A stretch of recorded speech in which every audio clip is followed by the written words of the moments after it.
Tickets while you can, available now at sportingkc.com. The IRS doesn't mess around. If they want your money, they'll take it. They can take your paycheck and bank accounts too, even threaten your home or business. Don't take on the IRS alone. If you owe back taxes, the smartest thing you can do is call Optima Tax Relief. The experts at Optima specialize in a powerful IRS tax assistance program called the Fresh Start Initiative. And their clients that qualify are saving thousands, even tens of thousands. One call starts the process to stop the demand letters, stop aggressive collection actions, and stop the IRS from targeting you. But don't delay. It's important to act now while you still have options. Optima is A+ rated with the Better Business Bureau. Optima has already resolved over $1 billion of tax debt for their clients. Get your life back. For tax help you need, for tax help you can trust, call Optima now for your free consultation. Call 800-259-8642. 800-259-8642. 800-259-8642. Optima Tax Relief. Some restrictions apply. For complete details, please visit OptimaTaxRelief.com. Isn't this a sports show? How do I make a button work over here? Do I need to come in there? No, absolutely not. Not allowed. I don't know what you've done. At the commercial break, by the way, we'll fix this. We'll Freaky Friday our way back. Well, we'll see. Maybe. Maybe. Will we? I don't know. Almost entirely. How do I play Just a click. clicky button? Click. You just Click part one of the 3 has buttons. to be on. You click on it. What did you do? This is Almost Entirely Sports with Joshua Brisco. Which hotkey are you clicking? What are you trying to click? I don't want to tell you. Don't come in here, Beers. No, Beers, go away! But see, if you don't, I know you don't want to tell us, but at some point, you kind of have to I'm give trying us not to something hit the so we breaking can make it news work. one, and it's not playing. Is cart 3 up? Yes. Take the show with you by listening on the Sports Radio 810 mobile app at 810WHB.com or by searching for Almost Entirely Sports wherever you get your podcasts. Oh, hi, Jason. Hey, ask Jason. So why isn't this playing? Oh, because this is old audio. It's being rejected. You have jammed up the whole. I need to reboot it. See, I asked you if there was text in the top left corner. April Fool's, Jason. No, I'm kidding. Okay. This is Almost Entirely Sports on Sports Radio 810 WHB.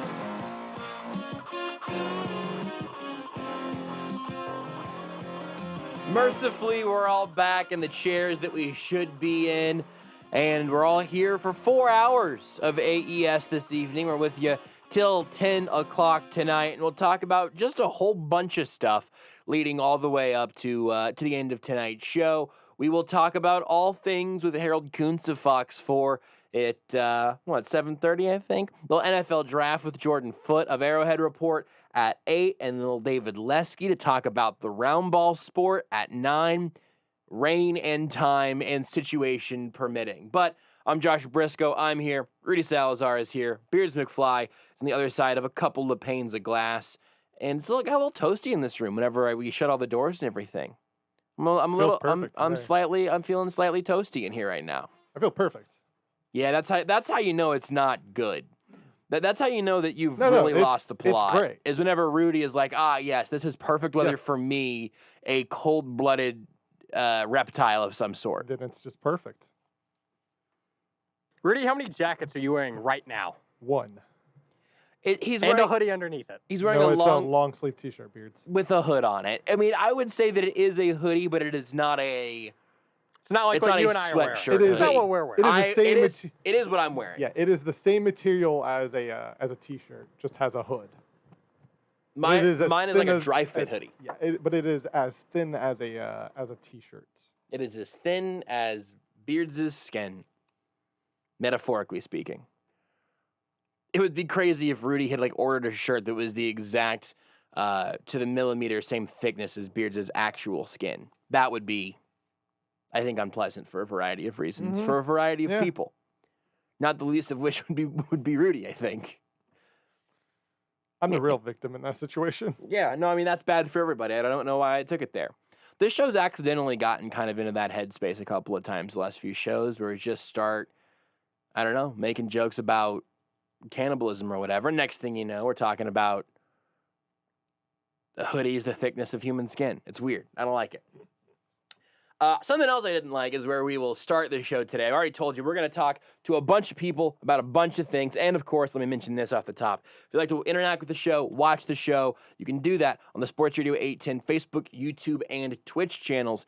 Twitch has really been the one that's popped off in terms of being able for you, the listener, and the viewer to talk to each other over the course of the show, interact with each other, then we'll interact back with you. And we've even got a little new thing for the commercial break today.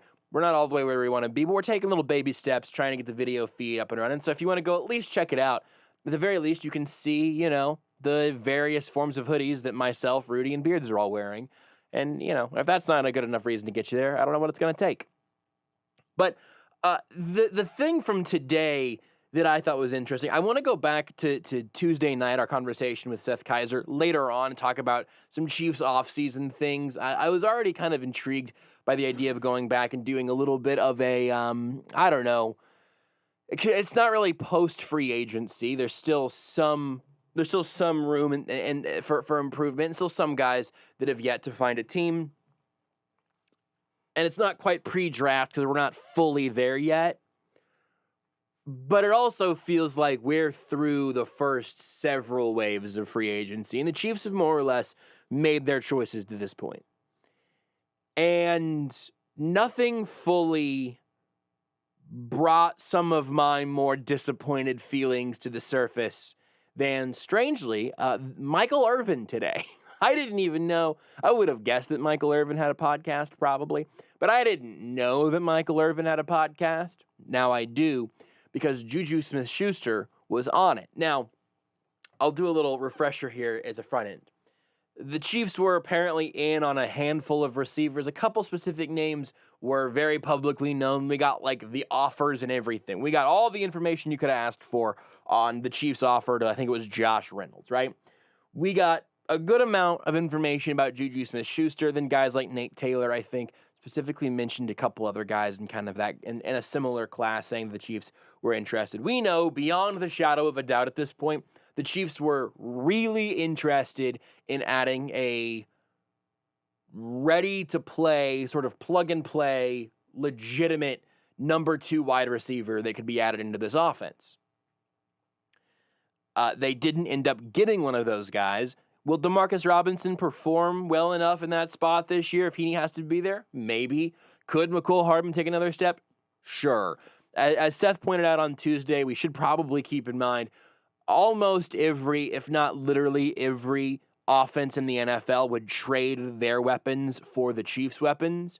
But that's not how the Chiefs think. It's not how you should think either, right? That would have been true with or without Sammy Watkins. And the Chiefs still went and chased down Sammy Watkins, maybe overpaid Sammy Watkins initially. And then even last year, they could have cut him outright, freed up a little extra space. They restructured his deal, kept him around. I think they could have ended up saving about $7 million more and spent that money elsewhere last year. But they said, nope, we are going to hold on to Sammy Watkins one more year because we don't want to just have top-heavy weapons. We don't want to just have really good weapons. We want to have an overwhelming array of weapons around Patrick Mahomes. A theory that I very much subscribe to, that I very much enjoy.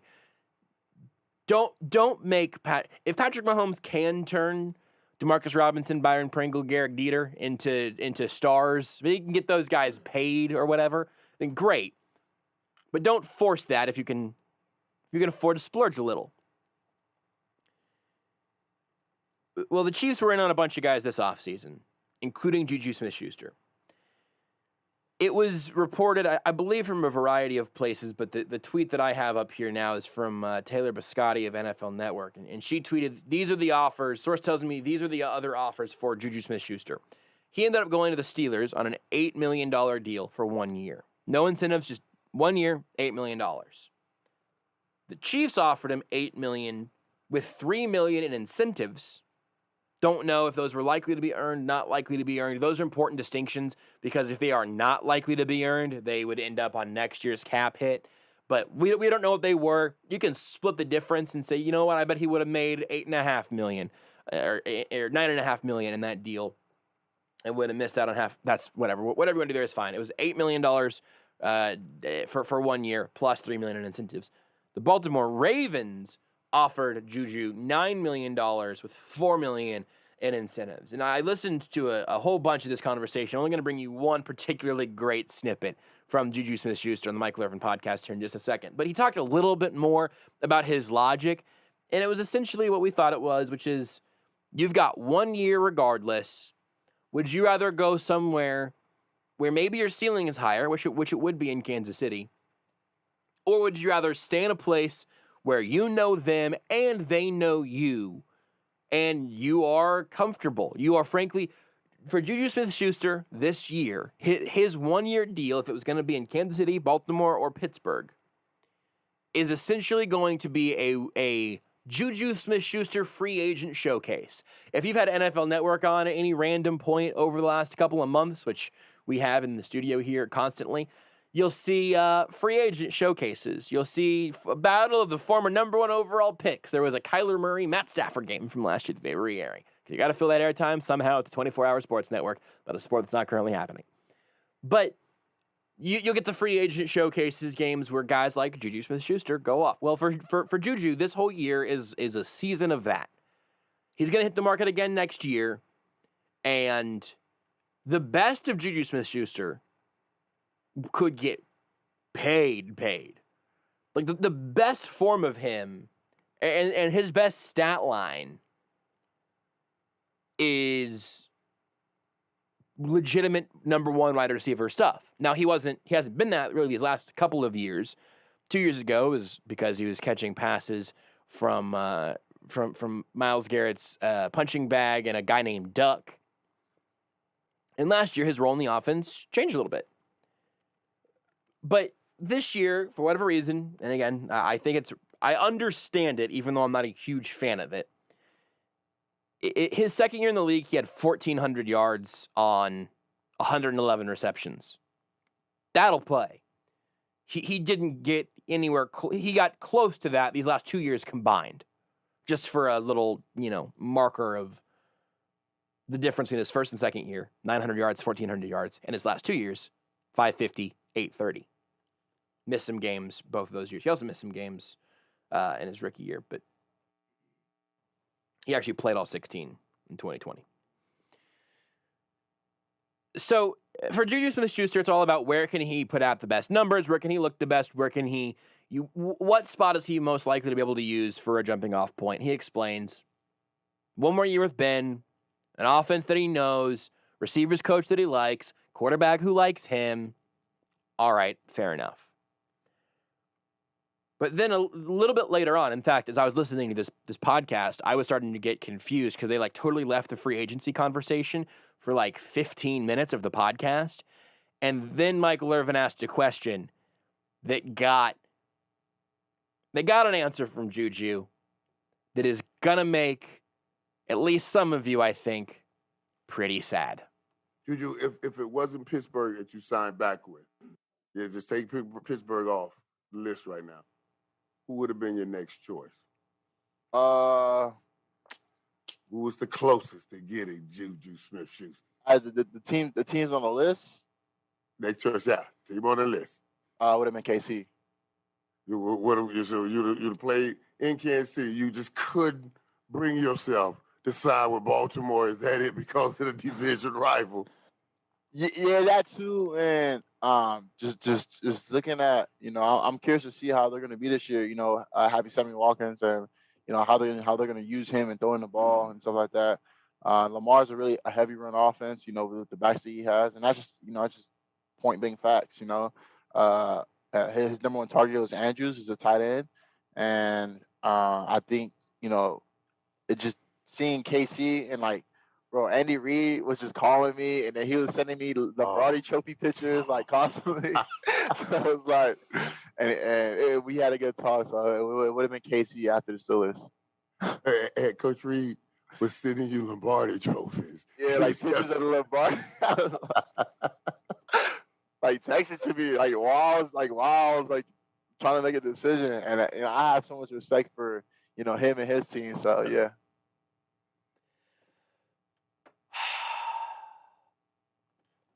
I think this is really interesting for a couple of reasons. First of all, it's a little peek into a version of Andy Reid that we don't get to hear from all that often.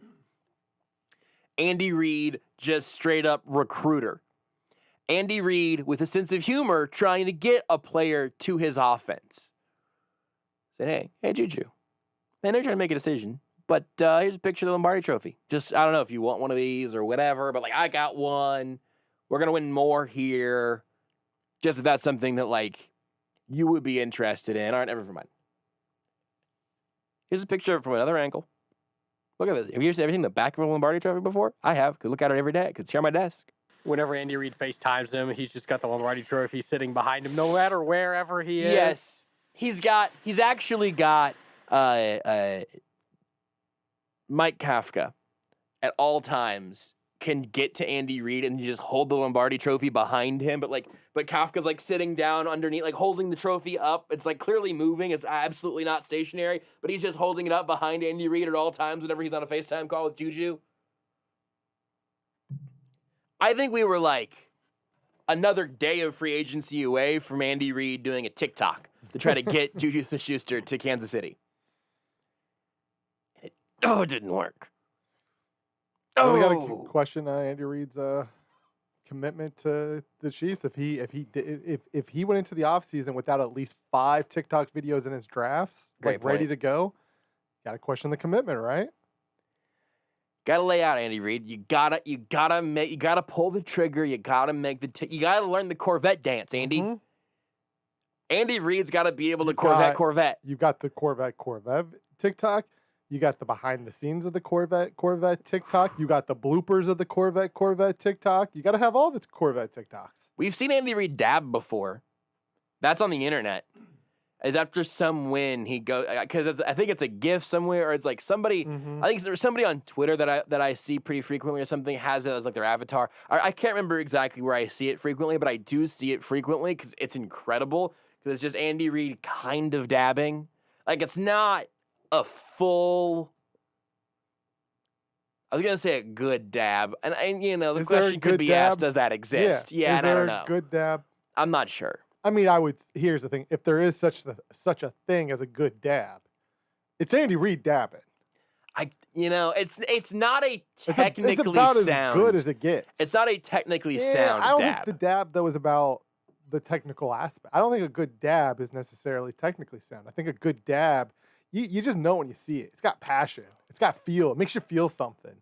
I mean, Andy Reid doing a dab makes you feel a little something. Makes you feel something. Yeah, all right. I mean, I don't really want to pick that fight. I I'm think not he saying makes it some is a great good points. dab, but just if there is such a thing as a good dab, Andy Reid has a good dab. Yeah, no, I mean, I get sound logic. I've got no retort for that. It's not a traditional dab. Fair? Is that fair? Yeah, I can live with that. But it is a great dab. Yeah. We've seen Andy Reid, he'll get out there a little bit. But I first of all, also in that Juju audio, we probably won't circle back to this, but the amount that he throws Lamar Jackson under the bus by accident partway through that clip is absolutely fantastic. Like, I think that's a really run-heavy offense with all the running backs he has. And also his number one throw to a tight end a lot. His number one receiver last year is a tight end, so I wasn't going to go there because I want to catch passes through the air downfield. Now then the question, is that needs to be asked of, do you think Ben Roethlisberger can do that for you? And if so, what evidence do you have from this decade that could happen? But I would say technically a yard is down the field. Technicalities. Rudy, speaking. We're going semantic Rudy today. More like Rudy's semantics are. I don't know if you still have Juju's numbers up. I closed the tab. But last year, I think he was at, it was like 9.6 yards a catch? Under 10. 6.1. Okay, wow. Nope, sorry, I bleeped up. 8.6. 8.6, yeah. So 8.6 last year. Not quite down the field. No, in 2019 it was still at least 13.1. Yeah. His 2018 was 12.8. That's 2018 is the year that if you're investing in Juju, you're looking at 2018. Which also, by the way, I don't necessarily think he played worse in 2019 or 20. At least maybe by some relatively minute measurement. His situations, though, changed immensely throughout those years. It was the last sort of fully functioning Ben Roethlisberger, closest thing to it we'd seen, and then it was Duck and Mason, and then it was last year's Roethlisberger and all of the things that came with that. His yards per target, his decrease since his rookie year: 11.6, 8.6, 7.9, 6.5 last year. That's not what you want necessarily. And again, I think I'm with you. I great. don't think that's necessarily his fault. No, And, I you know, don't think it's indicative of how he is used and how his quarterbacks have targeted him. Exactly. Like 2017 Ben Roethlisberger was still a weapon at that time, right? Like still had that ability to like buy time and at least push the ball down the field enough. He hasn't been that guy. And injuries and getting older, he's just not that guy anymore. And the thing that really does hurt me is I think Kansas City. I was gonna say Kansas City Smith-Schuster, but I guess that works. I think Kansas City Chiefs Juju looks a lot more like 2018 Juju, and it really bums me out that he's not gonna be. Oh boy. Oh, should I say the thing that I'm thinking? Yeah, why not? I don't actually. Is it FCC allowed? Who cares? Live a little. No, I mean, I think Juju Smith-Schuster in Kansas City would be the best case scenario as to what the Chiefs could have hoped McCole Hardman would develop into. And the reason that I even hesitate there is because I don't want to make Juju sound like kind of a I'm not going to use the G word. A player that, had mostly manufactured targets last year. The G word is the word that, you guys remember that cartoon Inspector where it had all the extra little tools? Oh, yes. He was a detective of some sort. Yeah, the inspector. Kind of what's another, like a doohickey, Yeah. A doodad? Like a doodad. Inspector Jack of all trades. A thingamabob. Inspector Jack of all trades is pretty good. I'm not gonna call McCole Hardman a gadget Swiss player. Army knife. I'm not gonna call him a gadget player. I don't think that's fair to McCole Hardman. But I also don't think it's fair to compare Juju Smith-Schuster directly to McCole Hardman without some sort of couching there. That's kind of the game I'm playing right now. Inspector Swiss Army knife. Because I also think comparing him to Tyreek Hill wouldn't really do Juju any favors. So, regardless, I would have really liked to have seen that in Kansas City this year. Maybe the most interesting, like the takeaways from this for me are awesome. Because I believe a couple of weeks ago I made a sweeping. I can't say that we were going to induct all of these people into the Dork Club because it would have been absolutely overrun just so quickly. Mike from Duke and Darren Ravel would have been absolutely eaten alive by this swarm. But I think we gave guest passes to every Chiefs fan who likes Tyreek Hill's peace signs and backflips but didn't want the Chiefs to sign Juju Smith-Schuster because he's a distraction. All of those people got Dork Club guest passes at the very least. So I personally, this is off the field, and this is what particularly tickles my funny bone.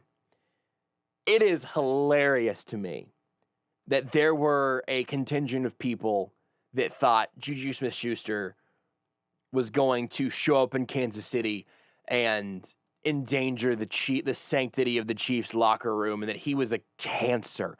People were calling him a cancer, mostly on Facebook, but that's mostly my fault for being on Chiefs Facebook. A cancer, though. That was the fear. They can't sign Juju. He's a cancer. And not only did the Chiefs give him an offer better than the one the Steelers gave him because they wanted him so badly, Andy Reid was out here legitimately, basically sexting him. Just pictures of the Lombardi Trophy. That is football sexting. I mean, it's true. What else could you send that would be more, not even getting into the phallic nature of the Lombardi Trophy? That's totally off the side for me. Dirty Dan Sorensen picks. It could have, if it would have been Dan Sorensen. Rated MA for mature. Dan Sorensen holding the Lombardi Trophy like a baby or something might have been. Yeah, at that point, I don't think you want to scare off Juju, right? Like you can say, hey, you don't have to play this guy again, and here's the Lombardi Trophy that he's won with us. But not only was that not a fear, apparently, for Andy Reid, it was so not a fear that he was like, hey, somebody get me Juju Smith-Schuster's number. I'm going to start texting him pictures of the Lombardi Trophy. I just think that's great. I just think that's great. I really do. It just makes me very happy. Because, again, I don't think we always see... We get a lot of press conference Andy Reid, a lot of coach speak Andy Reid. That's not the reason that players love Andy Reid. It's for the other stuff that we don't get to see because we're not in there. The same could be said for a guy like Bill Belichick, although I think they've got different vibes, obviously. But, you know, people go, how can players really like playing for Belichick? He's such a crusty old jerk at the podium. Well, yeah, because you're not playing for him. Like, it's a totally different environment. So I think that is funny. I am going to renew the dork passes for, again, if anyone who didn't want the Chiefs to sign Juju Smith-Schuster, but does think it's fun whenever Tyreek Hill, like, peace signs or backflips or whatever, which, by the way, I enjoy all of it. I'm here for, like, dunk and then do a pull-up on the rim, score a touchdown, and then spike the ball over the goalposts, and then do a pull-up on the crossbar. I'm here for pull a Sharpie out of your sock, whatever. Moon the crowd. Go dance on the logo in midfield. Cool. By the way, quick timeout. The Randy Moss mooning the crowd thing, whatever. Do you guys have any idea what year that was? Late 90s, early 2000s? Late 90s. I would say it was somewhere in, like 99 to 2001, something like that. I don't know why that's what's in my head. Something absolutely crazy to me. 2004 playoff. Something absolutely crazy to me. I think if I ask you guys, you'll know the answer to this. So I'm not going to ask this question, but like, that was a enormous bombshell thing, right? It technically happened in 2005, 2004 season. Cool. So it was the playoffs. That like, we still talk about that. We remember that. That was huge. He pantomimed a mooning. Do you, like... How did that... The kids, that was Josh. The kids. The children. Josh, kids grew up and they went to jail. because Randy Moss. A life of crime of mooning other people. Pretending to moon other people. Yes. Pretending to moon other people. Kids, though, they took it another step. I did have a kid. They actually mooned people. I did have a kid on my high school football team who serving life on the bus to a game or back from a game at one point. On your demographics, of course. I think it was to a game. On the bus to a game at one point. Someone was in the car behind us who was like related to the team in some way, and he did moon them through the back of the bus window. Now, when you say you were on a bus to the game, are you talking about? I couldn't even. Here's the thing. You know what, Rudy? No, I don't care about the construction. You were trying to get your joke in before I even told the punchline of my story, and then you bobbled the ball trying to make your joke about how I was on the bus to my backyard because I was homeschooled. I wasn't bubbling it. You took off your headphones and was like, "What is that?" Anything. And I didn't make any noises. I know, but I was just pointing like backwards. It's the construction. Okay, construction. Yeah, no. Yeah, go moon yourself. Yeah. Make your joke. I'm good. You made it.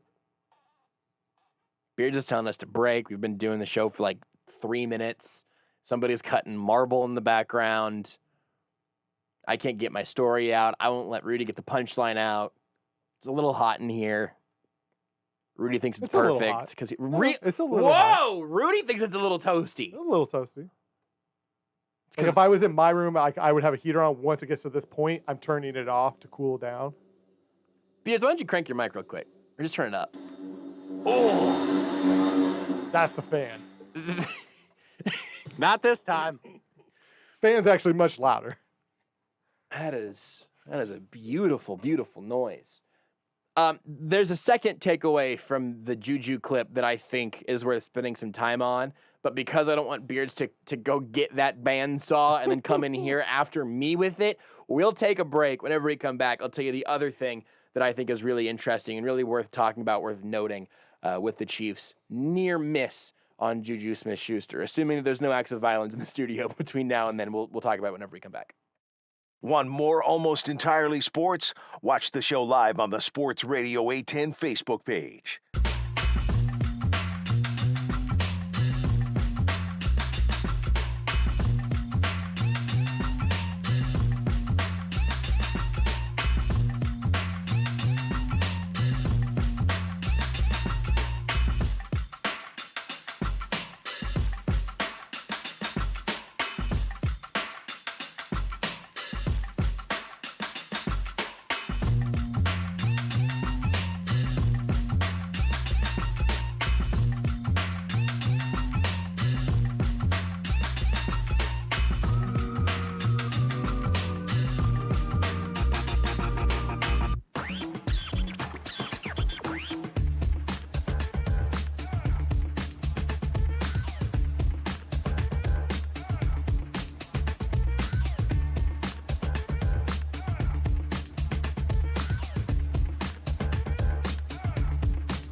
This is Almost Entirely Sports with Joshua Brisco. Dodgeball is fun. I like dodgeball, even though I was homeschooled.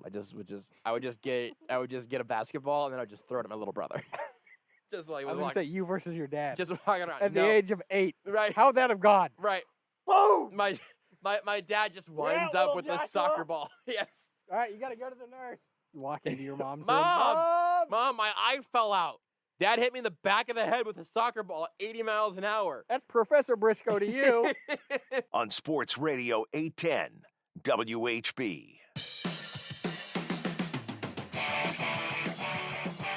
Talking about the second Juju Smith-Schuster thing momentarily, but also just a bit of news for the show. I will put out the tweet of record at 7 or slightly minutes before or after tonight. If I forget, guys, this is me telling both of you and also the entire Twitch chat to remind me of this. At 7 p.m. tonight, I will tweet out the final AES on 810 Poke Bracket. The Final Four happened over the course of the last 24 hours or so. The Final Four of Charizard versus Gyarados and Mewtwo versus Pikachu has concluded. And the reason I'm going to wait till 7 to tweet out the next poll and the updated bracket is because then, tomorrow night, as the show begins, we can officially crown the champion of the Almost Entirely Sports Poke Bracket. We will also, we got a lot of show to stretch our legs out during here tonight for a whole variety of reasons. And so we will definitely finally give the Poke Bracket the conversation that I believe it to be due at some point this evening. But do you guys want to know who won the Final Four matchups and who is in the AES on the hashtag AES on 810 hashtag Poke Bracket? Beards and Rudy. Was it Agumon? Agumon did not make it. Is it? Dang it. Name another I lost Digimon. Name another Digimon! Blue Eyes White Dragon. I was going to go Yu-Gi-Oh! Next. Yeah. The final is Harry Potter versus. It is, give me a Harry Potter animal. Hippogriff. It is a hippogriff versus a hippocampus. Wow. What a final. If you don't know, we on this show, and then also with the help of a continually recorded podcast, because it took a long time, we took the original 151 Pokemon, first gen, we pared it down to 64, and somehow Tauros made the cut. Didn't deserve it. Porygon really got snubbed, but Tauros made it for some reason.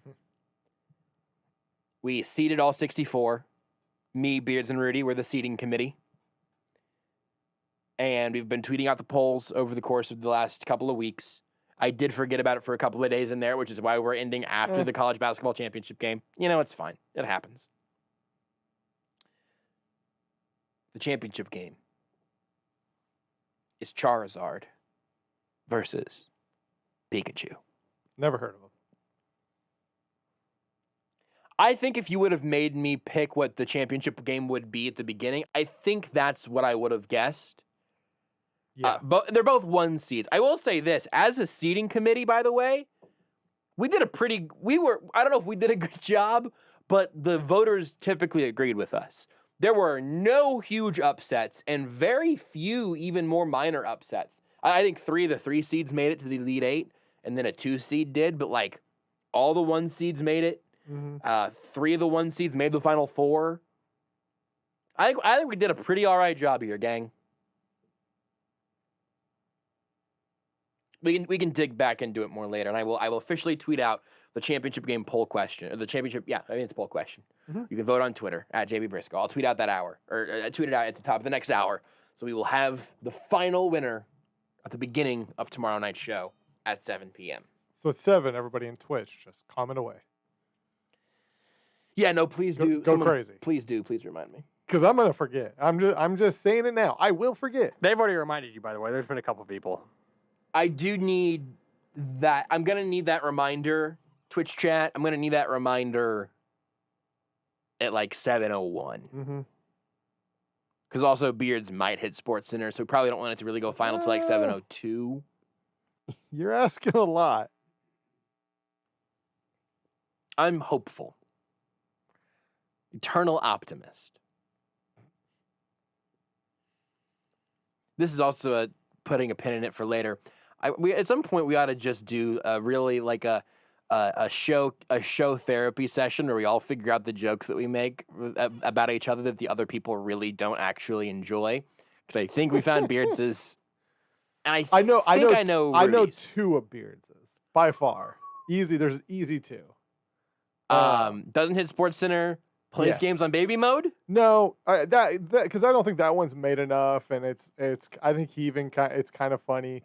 It's Cyberpunk 100%. Anything Cyberpunk related. Yeah. Like you can hear it even when it's in a message form. Yeah. I hear the tone of his like I hear the letters hit like on his phone a little harder.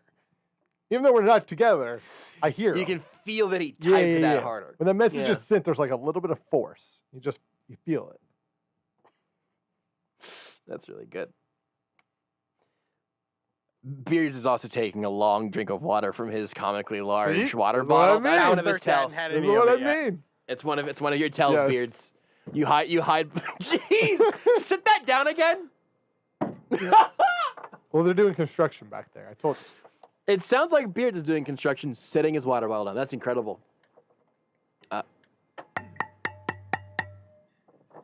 This is a good water bottle. It sounds like you're drinking out of a helium tank. It's pretty good. It's not much smaller. That's incredible. It just feels like a waste to have like a water bottle like that good for water that's just at room temperature. Ooh. No, it keeps it cold. Beards I put likes it- no, I put- cold water, warm Coke. No, I put it in the fridge over here, and it keeps Yeah. it cold. Yeah. Yeah. It's one of those bottles that stays cold for a long ass time. So.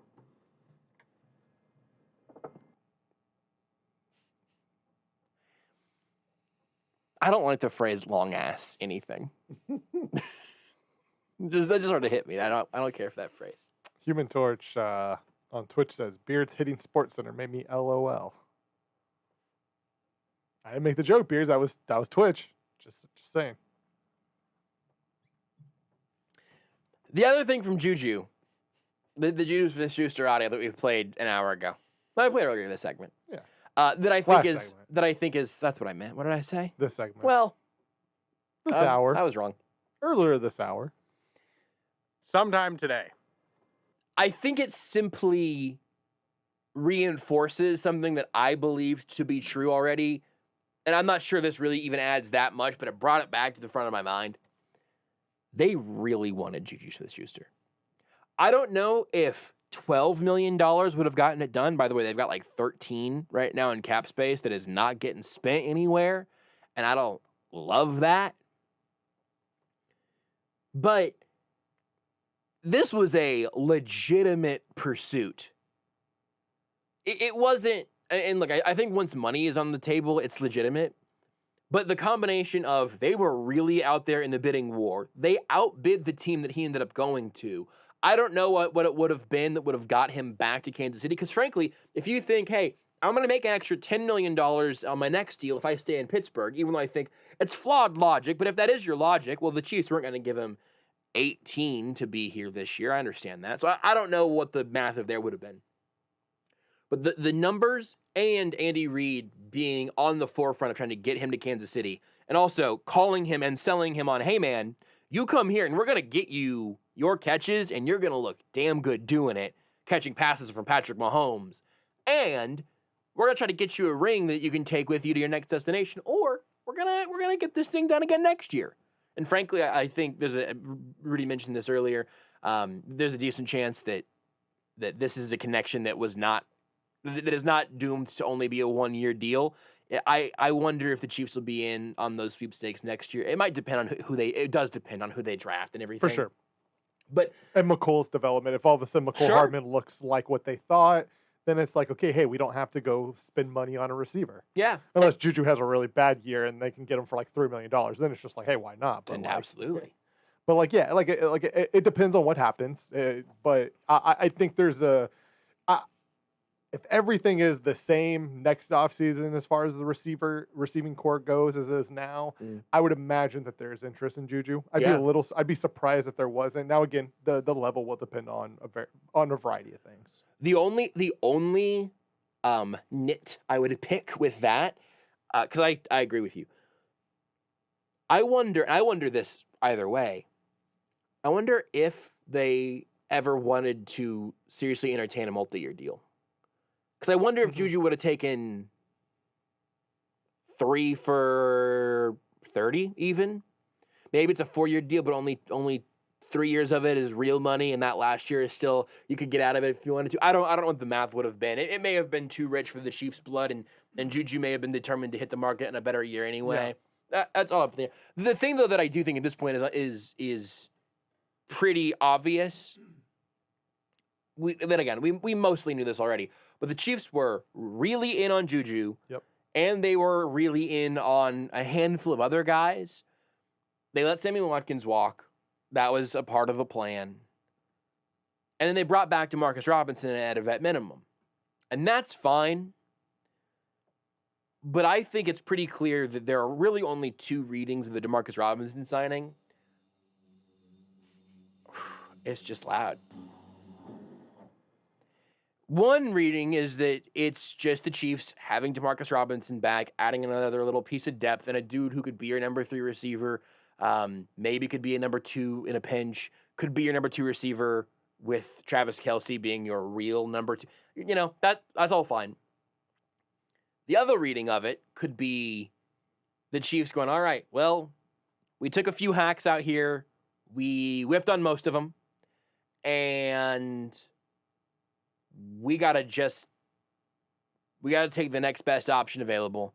And right now to us, that's DeMarcus Robinson at a vet minimum. And so honestly, I think it's probably a little bit of a combination of both, where having DeMarcus Robinson back it's not a huge positive, but it is a positive. Like, there's no other really reasonable read into that, I don't think. Mm-hmm. And also, if they had signed Juju, I don't know that DeMarcus Robinson is back.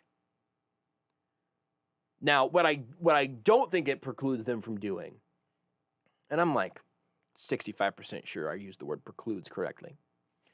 The thing I don't think it keeps them from doing is drafting a receiver highly.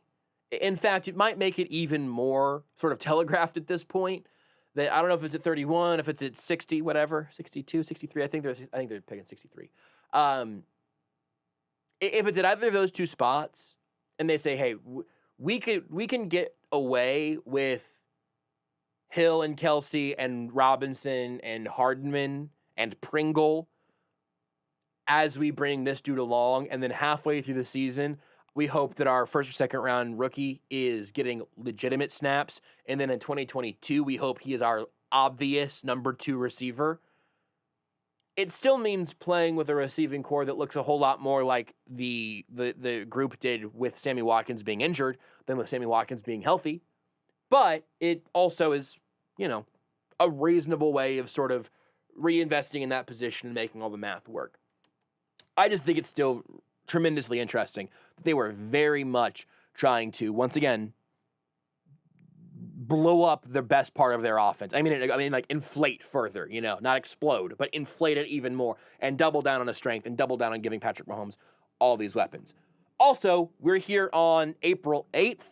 We don't know who the Chiefs' left tackle is going to be, and that concerns me a little bit. We may have some time to talk about that over the course of the next 3 hours and change the show. That's right. There's a 4-hour AES tonight. We'll talk to Harold Kuntz in about 30 minutes, 40 minutes from now, whenever we come back. I don't know. Maybe I'll talk more about receivers. Maybe we'll talk more about offensive linemen. Maybe I'll talk about how we only had a minute in that last segment that's coming up because I didn't throw to break quickly enough in this segment, and Beard is getting antsy. Maybe we'll talk about the thing that I really don't like, which is Beard's bullying me and taking a break before I want to. We'll figure it all out. We'll hash all that out during the break, or maybe we won't. Take a break, coward. At JB Brisco, at Beards McFly, at Not That Rudy, at Sports Radio 810. Just do it already.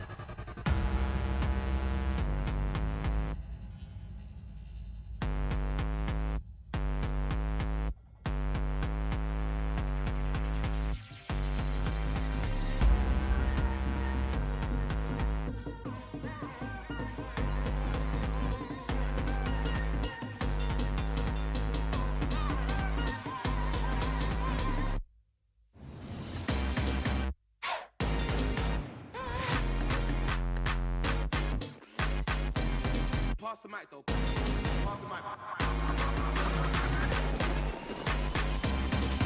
Bow. Hey. Yeah. Hey.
This is Almost Entirely Sports with Joshua Brisco. We all have things in this life we can't fully explain. What's the purpose of life? Is there a God? And why did the Chiefs cut Jeremy Maclin? On Sports Radio 810 WHB. I think I ask this question every time that liner gets played, but you guys remember the Jeremy Maclin thing? Who? That was so weird. It was weird. Like, he was like a priority free agent. It cost him a third-round pick for tampering. Yeah. And then after, did he have 2 seasons? I feel like it might have been 2 seasons, so. but one of them maybe was like injury hampered. It wouldn't stun me if it was actually just like 1. I think it was basically 1.5. He was with the Chiefs for multiple seasons. Yes, 2 seasons. But yeah, he played 15 games in 15, 12 games in 16.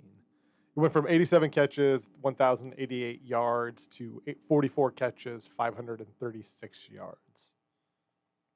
And like after that, he played a dozen games with Baltimore, and then done. And then was done. So I mean, it's not just weird. I mean, it's very weird with the Chiefs, but it's also just weird with the NFL in general because you're talking about still like just a receiver who was just turning 30. And 40 catches, 440 yards, which is what he did his last year in the NFL, is not like anything amazing. But you would think you would still get like another 1-year deal somewhere. He was just done. And the Chiefs' leading receivers it may have ended up being a cap thing that I don't fully understand. I don't know. I don't think there was that much cap space though. The Chiefs' leading receivers that year were Tyreek Hill and Travis Kelce. Cool. Mm-hmm. And then Albert Wilson. Checks out. And then Kareem Hunt. Yeah. And then Demetrius Harris. Oh boy. And then Demarcus Robinson, still out here kicking. D-Rob. D-Rob. That was still weird. D-Rob hurt me when he was in college. He had some games against Kentucky, man. Whew. He hurt me. Where did he play again? Florida. He hurt me. It's just such a weird.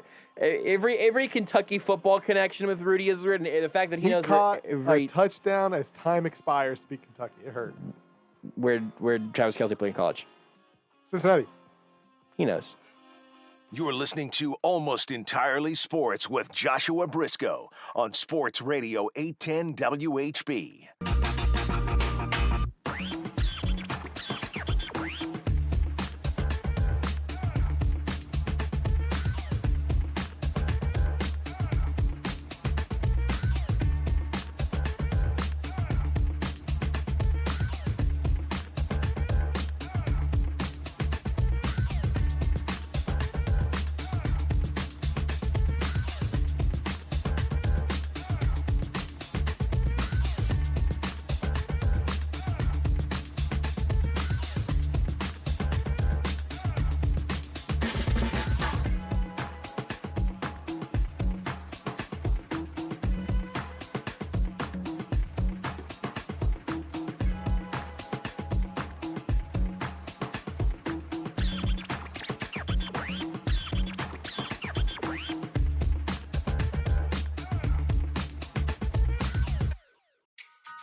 I'm Doug Brown. Justin Rose holds a 4-shot lead after round 1 at the Masters. Rose with a 7-under 65.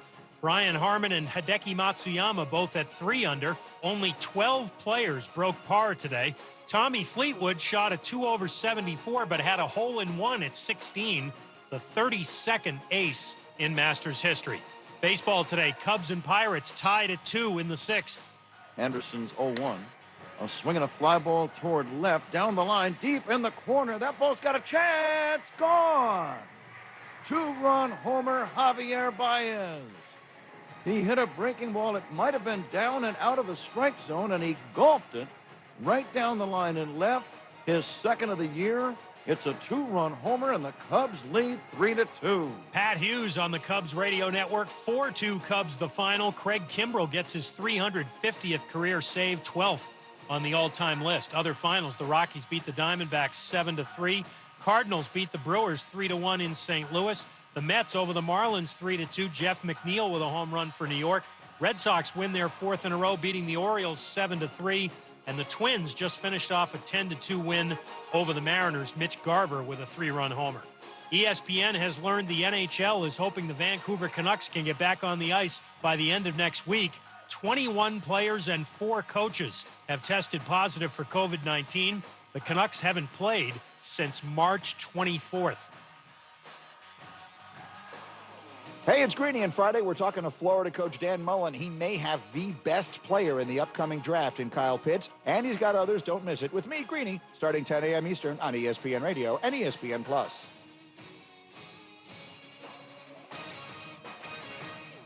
This is Almost Entirely Sports with Joshua Brisco. Whenever I do shave, I always save the mustache until last, and then just sort of stare into the mirror at my own reflection. Maybe I'll kind of like gently caress it a little bit, and I always just like whisper to myself silently, maybe next time. On Sports Radio 810 WHB.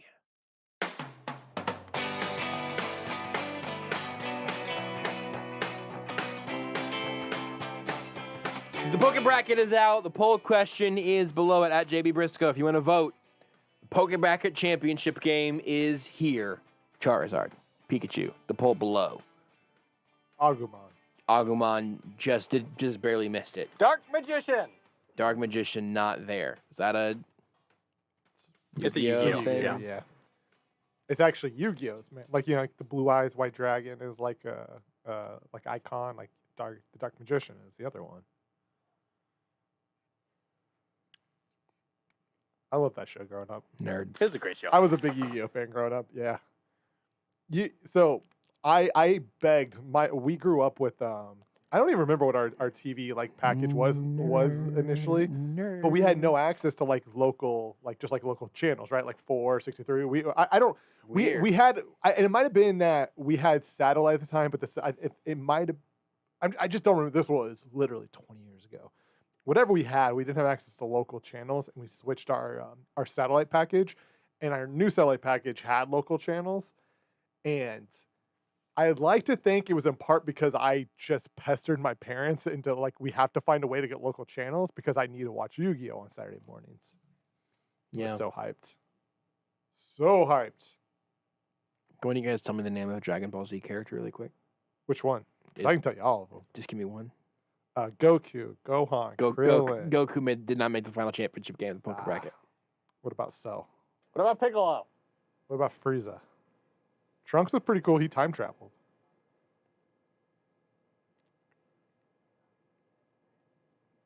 What about Nappa? Now there's like multiple Gokus. There's Super Saiyan Goku. There's Super Saiyan 2 Goku. There's Ultra Instinct Goku. There's like Super Saiyan 3 Goku. What about then Ghost Nappa? Then there's Gogeta, which is when Goku and Vegeta combine. And then there's Vegito, which is when they also combine, but it's a different combination. They can combine in like 2 different ways. And then there's Scott Vegeta, who is the one you really don't want to run into. Do not want to mess with Scott Vegeta. Do you want to know why? Then you got the androids. God, that show was good. Do you know why Scott Fujita was top of mind for me? Scott Fujita was a top of like for a lot of people our age. That's true. For all people like around our age, like Scott Fujita was a king. Absolutely. Part of it was because he was an average defensive player on a defense just full of just monstrosities. He was competent, and that was all we ever asked for. We were like, just give us one player that's competent. And Scott Fujita walked in like, I'm here, boys. Like, here we go. Probably no other reasons. It's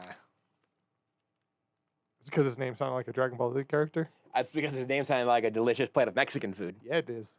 Good, dude, I would, would I absolutely obliterate just a big skillet of fajitas right now? The answer is yes, I would. Thank you for asking. I could go for, we've got an ad that Steven does talking about like just margaritas and their salsa. And whew, I got a thing of their salsa back at my place. They have really good salsa. I would just. Their hot and spicy one.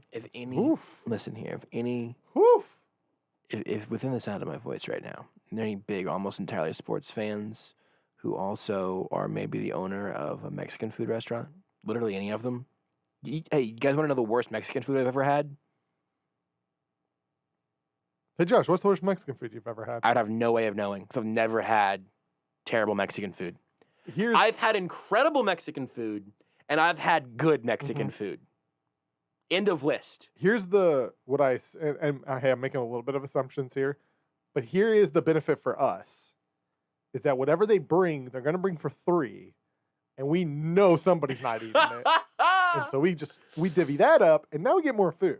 Beards, if we kidnapped you and took you to a Mexican restaurant that had like every traditional Mexican food item on the menu, but no kids' meal chicken fingers, what would you order? Give me some cheese dip and the chips, and I'll be good. What about salsa, Beards? Yeah, I get the cheese dip. I'm good. You wouldn't get like a. When's the last time you ate a burrito? Last year. What was in the burrito? Chicken strips. I mean, it was probably just chicken or steak, I assume. I think it was beef, yeah. When's the last time you had a taco? So you know when he had... months. I've had, just real quick, I've had 2 burritos within the last 12 hours at separate meals. I had a burrito bowl on Monday. Because here's the thing. This is... Love a good burrito bowl. Credible Hulk said on Twitch at Taco Bell. I think Taco Bell is the perfect example. And like that is Tex-Mex as hell. Like, I get it. Yeah. But Taco Bell is good. Yeah. It's not authentic. It is not the highest form of Mexican food by any means. But as Matt Verderam would say, it's been there for me. And it's delicious. It's been a while since I've been there because honestly, like, it makes me a little sad right now because I know when I go... Their menu's obliterated right now. The grilled cheese burrito's not there. Yeah. And I just... And, like, there are other good things, but I just, like, fell in love with the grilled cheese burrito. And it's like I go there and I just want a grilled cheese burrito. Yeah. But it got a new phone. It's like, new phone, who dis? It's like, okay. I see how we are now. Do you guys want to know why I was thinking about Scott Fujita like within the last couple of days? Yes, I do, actually. Yes. I gotta find the full scope of this, but I had brought this up in a group chat with Jordan Foote, who will be joining us in about an hour, and Tucker D. Franklin, deputy editor of Arrowhead Report. And there was a thing that the Chiefs put out where like Mitch Holthus and Matt McMullen have been like ranking their top picks from certain rounds of Chiefs drafts. And there was one that I, didn't necessarily agree with up and down. It's you fine. Didn't agree that Clyde Edwards-Helaire was the best first-round pick in Chiefs history? Well, so here's What's wrong with you? Here's the funny thing. It was from their list of top. Was it like late picks, wasn't it? Well, they've done it for each round. Oh, gotcha. Their top. The one I saw, I think, was like day 3 picks or like late picks. Their top 4th round draft picks was the one that really got me worked up. because on the esteemed list of Mitch Holthus, he had L'Jarius Sneed at 5. Yeah, this is the one that I saw. Which is like, listen, it was a great rookie year for L'Jarius Sneed. Mm-hmm. He only played 12 games total, whatever, but he didn't have Jared Allen on his list.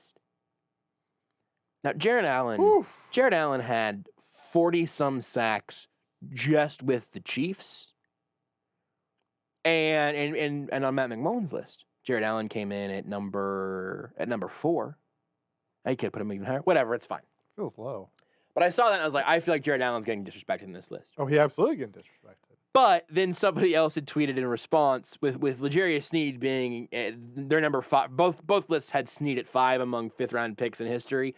And to Beards' point, Clyde is not one of the top 5 first-round picks in Chiefs Why history. isn't he number 1? But he did win the Mac Lee Hill Award for the Chiefs this year for best rookie. Yeah, because there was no other good rookie on the team. Correct. Not even the 5th best 5th-round pick in franchise history. Semantics. So I went to go look at some past Mac Lee Hill Award winners for the Chiefs. I don't know, man, because sometimes my brain works this way. I thought, I wonder how often the winner of that award has ended up being like the best rookie from that class. Have you pulled it up yet, Rudy? No. Don't pull it up. I have heard some things about this award and why it's given sometimes to the players that it's given to. And let's just say it's not always based on merit. Rudy, Mac Lee Hill Award insider, apparently. I've just heard some things from some people who probably know a thing or two. So in 2019, McCole Hardman won it over Juan Thornhill. And like, you could have an argument, I guess, but Juan Thornhill had a more impactful rookie season. But McCole Hardman, especially I would say down the stretch, if I remember right, had a couple big plays to where it was like, right, we were excited. He won it because he's a receiver. Clyde won it because he was the first-round pick and a running back. Well, we can all Hey, Josh, he's basically a wide receiver. There's a pattern there. Can you guys, I want you to try this. Twitch chat can play along, Facebook chat can play along here. Who won the award in 2018 for the Chiefs' best rookie? Darrell Williams. 2018? No, I think he was the year before. 2018 rookie. But I like that call. So 2018, just for like Breland Speaks, because he was never on the ground. He was the first Never pick. on the ground. Breland Speaks was the Chiefs' first pick. Yeah. He did not win the award. Khalil McKenzie for just not embarrassing himself because he didn't play. Here's the thing, Rudy. I don't even remember who else were rookies. I'm going to pull it out. I might even try to give you guys a little help. That was the all-defensive draft. It was Derek Nottie. Had it been, right? It was not. Woof. I want you to really dig in on this one, Rudy. I want you to really try. Second round was Breland. Third round was Nottie. 6th was Khalil McKenzie. I think he was the 7th. 7th was Khalil McKenzie. He was 6th. He was their last pick. 6th was Khalil McKenzie. There was another 6th-round pick. Who was between? There was a defensive back in there for sure. There were 2 defensive backs in there. 2 defensive. There was backs. A 4th-round pick who is still on the roster. A 6th-round pick who is not. Rashad Fenton. No, he was 2019. Bleep. Tremon Smith was in 2018. Goodness, yes, All-Pro Tremon Smith. He did not win the award. Armani Watts was on that team. He did not win the award. Okay, Armani and who was a 3rd-round pick? Who pick. else? The defender right after Derek Nottie. Who was it, Rudy? I think I know. Who was that guy? Was it Dodd? Was it Dorian O'Daniel? He did not win the award. Who else? Who am I forgetting? Now you might say. Oh, it was Charvarius Ward, wasn't it? It was not Charvarius Ward. But it was an undrafted guy. Was it defense or offense? Can you give me that? Offense. Oh, of course. I've been naming all the defense. Khalil McKenzie, he was on offense. Remember we moved him to offensive player in 2018. Offensive player. Was it Demarcus Robinson? No. Was it Patrick Mahomes? No. 2018. Rookie in 2018. Was it Kareem Hunt? Nope. No, he was in that 2017. draft. He was 2017. He was the same draft as Mahomes. Yeah, he won it in 2017 because Mahomes didn't play. Yeah. Wait, did they give it to Mahomes because Mahomes is technically a rookie? No. I already said that. No, we already guessed that. Your 2018 Kansas City Chiefs Mac Lee Hill Award winner. 1 second. Just give me 1 second. I'm gonna give him a second. I don't know. It gets even more bonkers. You may have seen my screen here. I haven't seen it yet. The Chiefs were his 4th team as a rookie. As a rookie. Woo. Nacho. I know he was way before then. It was not Raheem Nunez-Roches, although I would eat some nachos right now, too. Yeah. I miss Raheem. I'm going to get really hangry at like 9:30. At 9:30, you guys are going to have to do this show by yourself so I can go to Taco Bell again. 2018 Chiefs Mackley Hill Award winner, Andrew Wiley. Got it about Andrew Wiley. Andrew Wiley. 2017 was Kareem Hunt. 2016 was Tyreek Hill. 2015 was Marcus Peters, who also won Defensive Rookie of the Year. Not that anyone's asking. Yet a few years in there, though, where like Kareem Hunt was the right choice for guys who actually played in 2017. Tyreek Hill, yeah. Marcus Peters, yeah. 2014, DeAnthony Thomas. The GOAT. 2013, Marcus Cooper. The original Charvarius Ward. I went back through that list and tried to come up with the rightful winners. Marcus Cooper won that award over Eric Fisher, the #1 overall pick that year. And Travis Kelce was hurt. But Marcus Cooper won the Mackley Hill Award in a year where the Chiefs drafted a left tackle who would be there for nearly a decade and maybe the best tight end of all time. 2014, they gave it to DeAnthony Thomas. Eric Fisher was a right tackle his rookie year. 2014, they gave it to DeAnthony Thomas. I just, like, in retrospect. I know, yeah. Doing it in retrospect. It's looking back, it's very funny, yeah. Think, because here's how many are different, right? Yes. In retrospect, Travis Kelce wins it for 2013. Yeah. 2014, it's either LDT or D Ford. For sure. 2015, Marcus Peters, correct. 2016, it's either Hill or Chris Jones, but Hill is fine.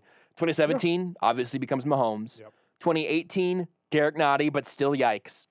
2019, it's Thornhill. 2020, it's Snead. Yes. And I just kind of thought that was an interesting little trip down memory lane of how infrequently those awards end up going to the player that ends up being most impactful out of that class. I think Snead really did get her robbed because while Clyde is obviously basically a wide receiver, I mean, so is Snead. See all the passes he was catching out there? I think L'Jarius Sneed may have caught more passes last year I than was Clyde thinking the Edwards-Helaire same thing, did. but I didn't want to like necessarily say it because it's one of those things. If you told me it was true, I'd believe you. Yeah. If you also told me Clyde just out of natural, just being an offensive player, had like 15 catches, which was quite a bit more. He definitely did. But like also maybe. You guys want to hear a really tough? In 1997, the Chiefs Mackley Hill Award winner for Rookie of the Year on the team was Tony Gonzalez. Okay, Yeah. heard of Checks him? out. Who? Checks out. Here are the guys who won it from 1998 through 2003 before Jared Allen, Derek Johnson, Tom Bahali, Dwayne Bowe won it all in a row. Mm-hmm. Good stretch there. Was Mackley Hill one of them?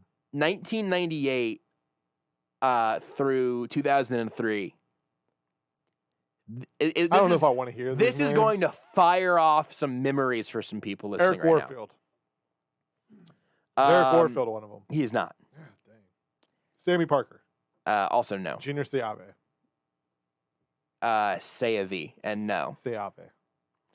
1990. Just tell me if you have any memory of these guys. Okay. 1998, Victor Riley. No. I don't think I was 4. Did he so star? maybe Did he star in Alien? he somehow actually ended up wearing. Wait a second. It said he wore number 68. He couldn't have worn it with the Chiefs, right? Because Will Shields was on those teams. He was a Chief for 3 years. He played tackle. Victor Riley. 1999, Mike Maslowski, Yep. who I believe Linebacker. came to the aforementioned high school that I played football at Yes. one day randomly. I don't know. Went on to star in Monsters, Inc.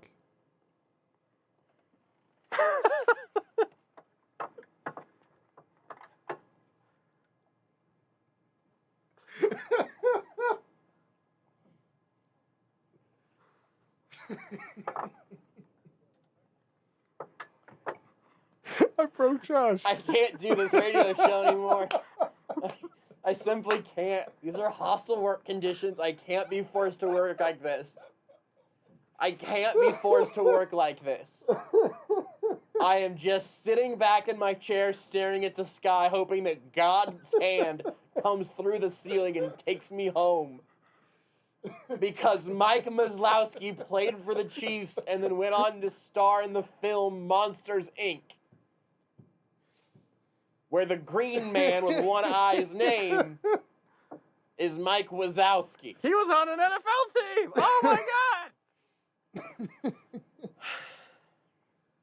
Bet you didn't know Monsters Inc. based after a true story. It's a documentary, basically.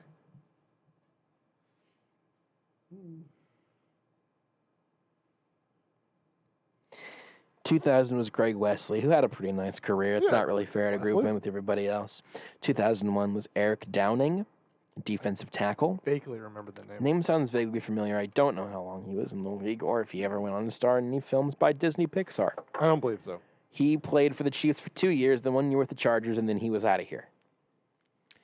After that was the aforementioned Scott Fujita, who played 11 seasons over the course of his career with the Chiefs, Cowboys, and Saints. Good for him. And then in 2003, I don't know why or how this happened. Brady Quinn. Sixth-round pick Jimmy Wilkerson I remember tied Jimmy Wilkerson. with Kavika Mitchell. Heck yeah, Kavika. They gave out 2. Yeah, why not? In 2003 was the only year they did that. They didn't do that for Hardman and Thornhill or for Snead and Clyde. It was a battle, man. It was a battle. Jimmy Wilkerson was a 6th-round pick who, again, like ended up having a nice career. Good on him, man. I remember Jimmy Wilkerson. Where'd he go to school? Quick. Oh, I don't know that. That Oklahoma. was before my time. Oh, that's right. He was a Sooner. But that's a little bit before my knowledge of colleges. But I do remember that he was a Sooner though now. And like he and Kavika Mitchell both had good NFL careers, but I thought it was weird that they tied. Anyway. I should know where Kavika Mitchell went to college. South Florida. I knew this. Okay, I was going to be wrong. I knew it was a Florida school, but I wasn't going to say South Florida. I think we've done quite enough this segment, if we're being honest. You're right. I've done well. I did my part. Time for you guys to step up. I disagree on both counts. I think the reputation of this show, because of you, Rudy, has increased? Nope. No, Rudy? Good investment? No. Stocks are rising? No. I think, Rudy, that trending up? The reputation of the show, because of you, has been sullied.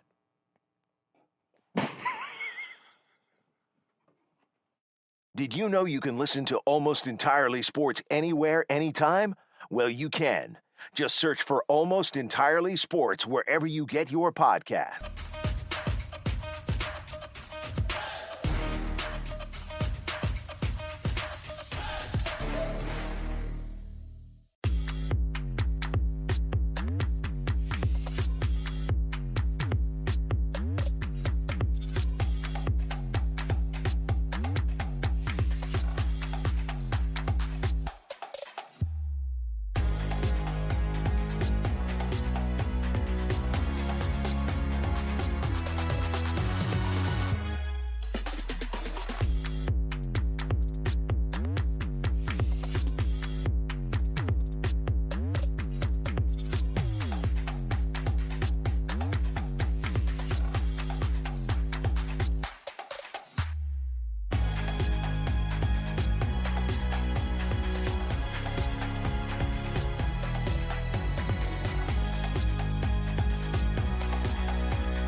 Pass the mic, though. Pass the mic. Bow. Hey.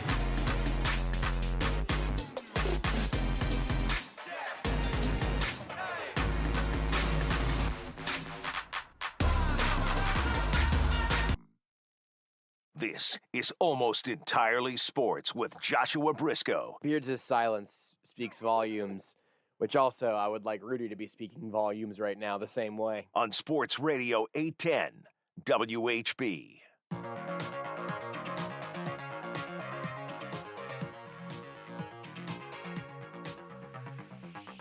We always end up covering a lot of things whenever we talk to Harold Kuntz of Fox4. You can watch him on Channel 4 here in Kansas City. You can follow him on Twitter at Harold R. Kuntz3. And Harold, honestly, I don't even really know where we're going to land today. Frankly, I thought we would probably be able to talk a little bit of baseball, but we can't for reasons that I'm not going to even specify. So you want to talk about what Juju Smith-Schuster said on Michael Irvin's podcast? You want to talk about single-digit jersey numbers? You want to talk about March Madness? What's got you going right now? That is an intro. It sure is. As much as I'd love to see Willie Gay wear number 6 again, yes! That'd be awesome. Tyrann Mathieu wear number 7 again, that would also be awesome. And let's not forget Travis Kelce wear number 18. Unfortunately, though, the Chiefs that number's in the Chiefs Hall of Fame with Emmett Jones, but I'd love to see Travis Kelce wear number 18, or maybe wear number 1, which he wore as a quarterback back in high school back in Ohio. So yeah, that would be cool. But I mean, I when I played football, I wore number 17. So, but I was slower than McCole Hardman. So I just. I love the proposition, and the fact that it sounds like it's going to pass makes me very happy. Because here's the thing, right? Patrick Mahomes should have been number 5, but Cairo Santos had number 5 whenever he came into the league, so now he's 15. Thank God, because that was my number growing up as 15. I like number 15. Just all about making Rudy happy. 15's a good number. But, like, here's the thing. Like, Travis Kelce's foundation is called 87 and running. It would be wild for 87 and running to be, you know, the foundation of number 1 Travis Kelce, although it would be cool as heck. Apologies for my language. But the thing that I'm thinking about is who among the Chiefs aren't big enough that like their identity is partly, their brand is partly tied to their number. You mentioned McCole Hardman. I think he was number 4 at Georgia. He is like, you know, he's speedy. He's a legit member of the team, but he also could undergo a little bit of rebranding. I think single-digit McCole Hardman would be great. Who do you like? What push could we make for the guys that aren't at like superstar level who might be willing to change their number? Oh man, that's a good question. Well, you know, Willie Gay is great. Into the Marcus. Yeah, Willie Gay. I think all the linebackers, honestly. Like I want to see like old. You know, you remember watching like the Desert Swarm of Arizona back in the '90s, where everybody had like the jerseys that went down to like maybe their chest. Yeah, yeah. And they had like the single-digit numbers. Those are the most fantastic things ever. I just want to see like those guys who are like, what's the old movie, The Program, with James Caan as the head coach, Omar Epps as the running back. I just want to see like those numbers back in the day. I'd love to see the old mesh Russell athletic jerseys. Yes. With the linebackers, just the linebackers specifically. Guys who just taste the ball, love football. That'd be pretty sweet. Yeah, I think they're the best position suited for that. Maybe fullbacks. Maybe like, would it be weird to see like a fullback out there with like a single-digit number, just cause? Yeah, you know, that's the guy they picked up for the Saints. Just to have, you know, just like Burton, just have him go out there and be like, all right, you're number 3. I was gonna say 3. I was also gonna. I think 3 is the funniest number for a fullback. Conversely, I think the new format would also allow a receiver to be number like 49. And if I don't know who that needs to be. I think that's probably maybe pretty cool. I think that's a Garrick Dieter sort of thing. If you're a not super speedy slot receiver, I think you get number 49.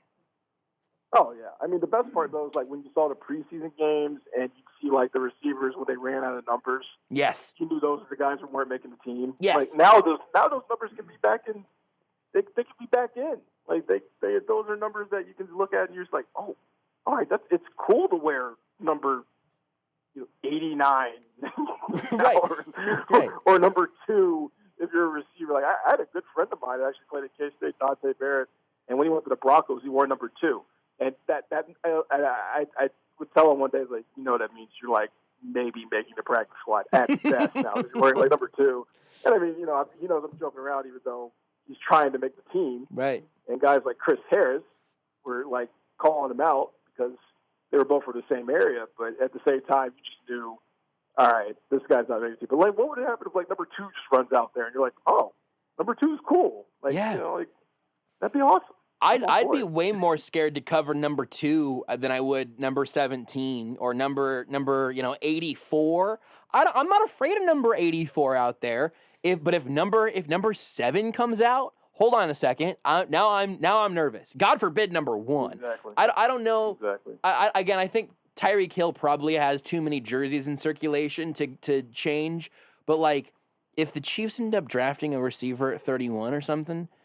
I bet this rookie class will have a whole bunch of those guys just across the league. Because I don't know how many vets are going to take them up on it, but and also like if Juan Thornhill won it, 22 is pretty good. So I'm not urging Juan Thornhill to change his number, and I know he listens to the show. So thanks for listening, Juan. But like if Juan Thornhill wanted to just be 2, I think that would be violent for a safety. I like that a lot. Yeah. Also, let's factor in the old number 0. You know, that's out there. You know, like in basketball, they let you do 0 and double 0. Let's bring that back into the fold. That'd be cool. That I'm looking at the list of all the proposed changes right now, and it goes from 1 to 99. There's no mention of the 0. We got to get the zeros in there before they vote on this.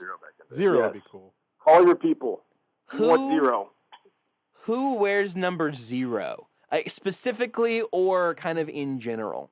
I think you've got to be really good. I think Tyrann Mathieu could wear 0. I was thinking maybe Kelsey feels like he could have strong 0 vibes. I think you got to be maybe the best player at your position to wear number 0, though, right? I could totally see like Chris Jones wearing double 0. Yeah, I think that's good. I'm very here for that. You got to be a bad dude who can mess other people up on the football field. You got to make it cool. Boy, this is great. All right, I'm glad we ended up here because we hadn't talked about this yet tonight, and I am just very glad that we're going to have. Really, I think, and you from TV especially, you got the visuals of this, and this is going to be talked about at training camp. You're going to get a training camp TV package out of the guys who changed their numbers with the new number rules, and I'm excited to watch that in advance. Oh, that might be the second or third story behind like the tradition-rich. So, how was your offseason, Patrick? And so, Masters, huh? No boot, huh? Yeah. Well, let's be clear. Let's be clear about one thing about Mahomes at Augusta. One, he was supposed to go last year. He couldn't go. Mm-hmm. So that's why he got the same passes he was going to get last year this year. 2, he probably has the boot off because he's not moving much of anywhere. He's not taking a 3 or 5 step drop. He's just being a patron, as they call it at Augusta. A patron, not a fan. And then 3, he's promoting his shoes. Yes. Like this is Adidas more than anything. It's like, look, I got nice yellow and green shoes. Here you go. I'm at a place known for yellow and green. The other thing that you mentioned in terms of training camp out of the gate, it's, welcome back to camp. How do you feel? How was your off season? Right. That's category number 1. I think number changes is going to be package number 3. Package number 2 is what do you bring to make training camp feel more like home? Of course. Yeah, well, you never know. I know some people have like specific pillows they bring. Yeah. They need thread count sheets. Yep. Huge. Mattress topper. A tradition unlike any other, honestly. It's just what do you bring? What do you bring from home to make these dorms feel a little more comfortable while you're here? For a lot of these guys, it's going to be like, how comfortable did they get going to their own homes? Yeah. During what was the made up training camp last year? How comfortable were they? Did they want to go back to Missouri Western State? Or they're like, hey, we got everything we need here. This is fine. So it's going to be interesting. My only concern here, Harold, is that you are being too good at the job and making better questions out of what I am proposing, which is simply the lowest common denominator. You are elevating it to a higher level, and I think that is a great sign of your professionalism as a journalist and as a TV man, and that's great for you. But that's not the same thing as tell me about your pillow. Oh my gosh! Yeah, well, hey, look. I would say somebody around here's got to level up the production of the broadcast this evening, but at the same time, we got viewers like you who would just want to know, do you bring a teddy bear or not? Like, that's all. Are you on FaceTime with the kids? Yep. Singing soft kitty, warm kitty, or baby shark. Like that's what people really want to know. I'm sure. Yeah, viewers like me. Yes, Harold. That's what I care about. You are PBS. Yeah. You are public broadcasting. You are viewers like you. That's exactly what it is. Yeah, I feel very catered to every time we get that question. All right, I'm gonna move on to something else before I get into trouble in trouble by accident. Did you see or hear the comments from Juju Smith-Schuster on Michael Irvin's podcast saying that he kind of gave some of his logic for going back to Pittsburgh, but said if it wasn't to Pittsburgh, he would have come to Kansas City, and that Andy Reid was texting him pictures of the Lombardi Trophy, trying to recruit him to Kansas City? Oh, I absolutely saw it, and I think Andy Reid made a terrible mistake by not getting on TikTok and making sure he communicated it that way, because first off, we'd have the invaluable knowledge of knowing that Andy Reid had a TikTok, and I would be fervently looking at this to see what he does, how interesting could this get, two, hopefully all in a good way, a jovial way, and then two, just to see like what type of song does he make up to get to convince Juju to come to Kansas City, or does he have like the Lombardis in like different colors, like this is Adult Swim on Cartoon Network or something, convincing him to come? That could be interesting. Yeah. At the same time, what does Juju respond back? Like, because he's going to have a retort. Right. Other players get involved. I mean, because other players have TikToks too. Like, what happens there? I mean, like, it could have been interesting. I mean, all of a sudden we're getting like a Le'Veon Bell rap about it. Like, this could get out of hand real quick, and I mean, that would be fun. Personally, I just think Andy Reid on social media, once he retires, so unfortunately we have to wait 12, 15 years for this. Minimum, yeah. Once he retires, minimum. And once he retires, like, how much fun would it be to have Andy Reid on TikTok and Instagram? Because, as you know, in about 12, 15 years, our only form of communication will be through social media. Right. None of us will be able to talk to anybody via human interaction. Right. At all. Because it's just going to be impossible, because we're going to have an entire Gen Z that's taken over the world via social media and doesn't know how to talk to human beings. I digress. And Zoom is going to be an ancient memory at that point. It's going to be an artifact of the past. Well, when you think about it, though, don't we kind of already Zoom? I know we're Zooming now at this present moment because of the pandemic, but weren't we already gravitating that way anyway? This has kind of hurried up the process. Yeah, I think in some ways it did kind of go that way. Yeah. It took me a while to end up being an iPhone guy, which obviously iPhone and FaceTime become synonymous. But I never really. I think if I was gonna have a long conversation, it was probably gonna be audio only. And now I think I've done Zoom definitely a whole lot more. I mean, we're definitely evolving to a point where we can all just interact the exact amount that we want to. And that's alluring, because if I could just not have to hear the joke that Rudy made last segment, which I'm not going to re-explain because it's a crime against humanity. Great joke. If I could just cut that out of my life, I think that'd probably be a pretty good thing for me. Well, let's think about this though, because go back to training camp, because for the last essentially year and a half, we've been raising our virtual hand the way to ask for a question. I would actually argue that really the first thing at training camp, if we were in person like it was back in the year of our Lord 2018, that we would wait for Chiefs communications to be like, we'd all be sitting there like, what do we do? Because we've been so used to you calling on us, right?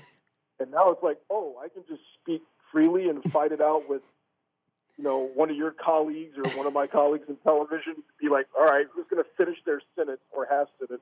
Right. And then who's going to get Frank Clark, whose eyes are going 3 or 4 different ways, and finally focusing on you? Right. Like part of me doesn't miss that. The other part of me is like, this was fun. Like, yeah, all right. All right. It was kind of fun, but it is also, I don't know if just like your average listener picks up on this or not, because it's very different just hearing it and then being in the room. But the game of chicken that happens where there's a half-second pause and then 2 or 3 people start asking a question, and you just have somebody quits halfway through their sentence, the other person finishes their question, and then the player almost always says, "Can you please repeat that?" Because they didn't hear the first half of the question because we were all talking all at once. I don't know if that is good for anybody, but it's gonna be brutal the first couple press conferences. We're like, it's gonna be brutal because even for the player, you're gonna be like, whoa, I completely forgot how this. Wow, right? Like, can this get organized? Like, what? Oh, yeah, it's gonna be rough for them. It's gonna be rough for them because they're staring at all of us, waiting to ask them questions, and they're probably just going up there like, all right, what's going on, guys? I got 10 minutes. Let's go. And certain players could stay up there for 15 minutes. Certain players could probably stay up there for 6 or 7, and we're content. Mm-hmm. I'll just use the names. This is not here with us anymore. Like when Tano Pasio comes up, it's like, okay, we got our 4 or 5 questions in, and you always tell like, it's a real shame when even virtually, it's like, all right, I don't think you have any more questions. Yes. For you. Thanks for your time. Like, yes. Like even virtually, like when you're in person, you at least try to make up the 10 minutes because we're all kind of sit there like, all right, well, it's the only time we're going to talk, but let's try to get something out of them. And then you get them getting the stupid questions like, so, what do you think about barbecue? But with Patrick, it's like everybody's got about 3 or 4 questions, and you might get none, and then there's going to be like national media there that are there specifically for that one reason. It's like, well, hey, forget you, dude, because you came down, so we know darn well you're getting 15 minutes with him one-on-one. You calm down. Like, let us have our time here. So it's the first time that happens. It's gonna be everybody's gonna realize, whoa, this isn't good. This is a bad thing. Like this is like, can we like there used to be order, and now there's like no order. It's highly stressful, and the next thing you know, like you who wants a package on what do you bring to training camp can't get it because the one guy that had that idea can't get his question off because you're listening to a long form question about defensive scheme. Right. And like, it's like, hey, obviously there's going to be like, so what do you think you're working on the offense this year, Patrick, to make sure you manage the offensive better, change up things, considering that the Bucs did what they did defensively to you. And then obviously going to be like, well, what do you think about the new offensive line and all those guys? How's that mesh? Good. That's cool football. That's great. It's also 98 degrees in South St. Joe, Missouri. Let's get some other questions. Let's keep it moving. He answered all these questions on Monday. I got places to be. I got a hotel room to go sit in. Let's get out of here. Yeah.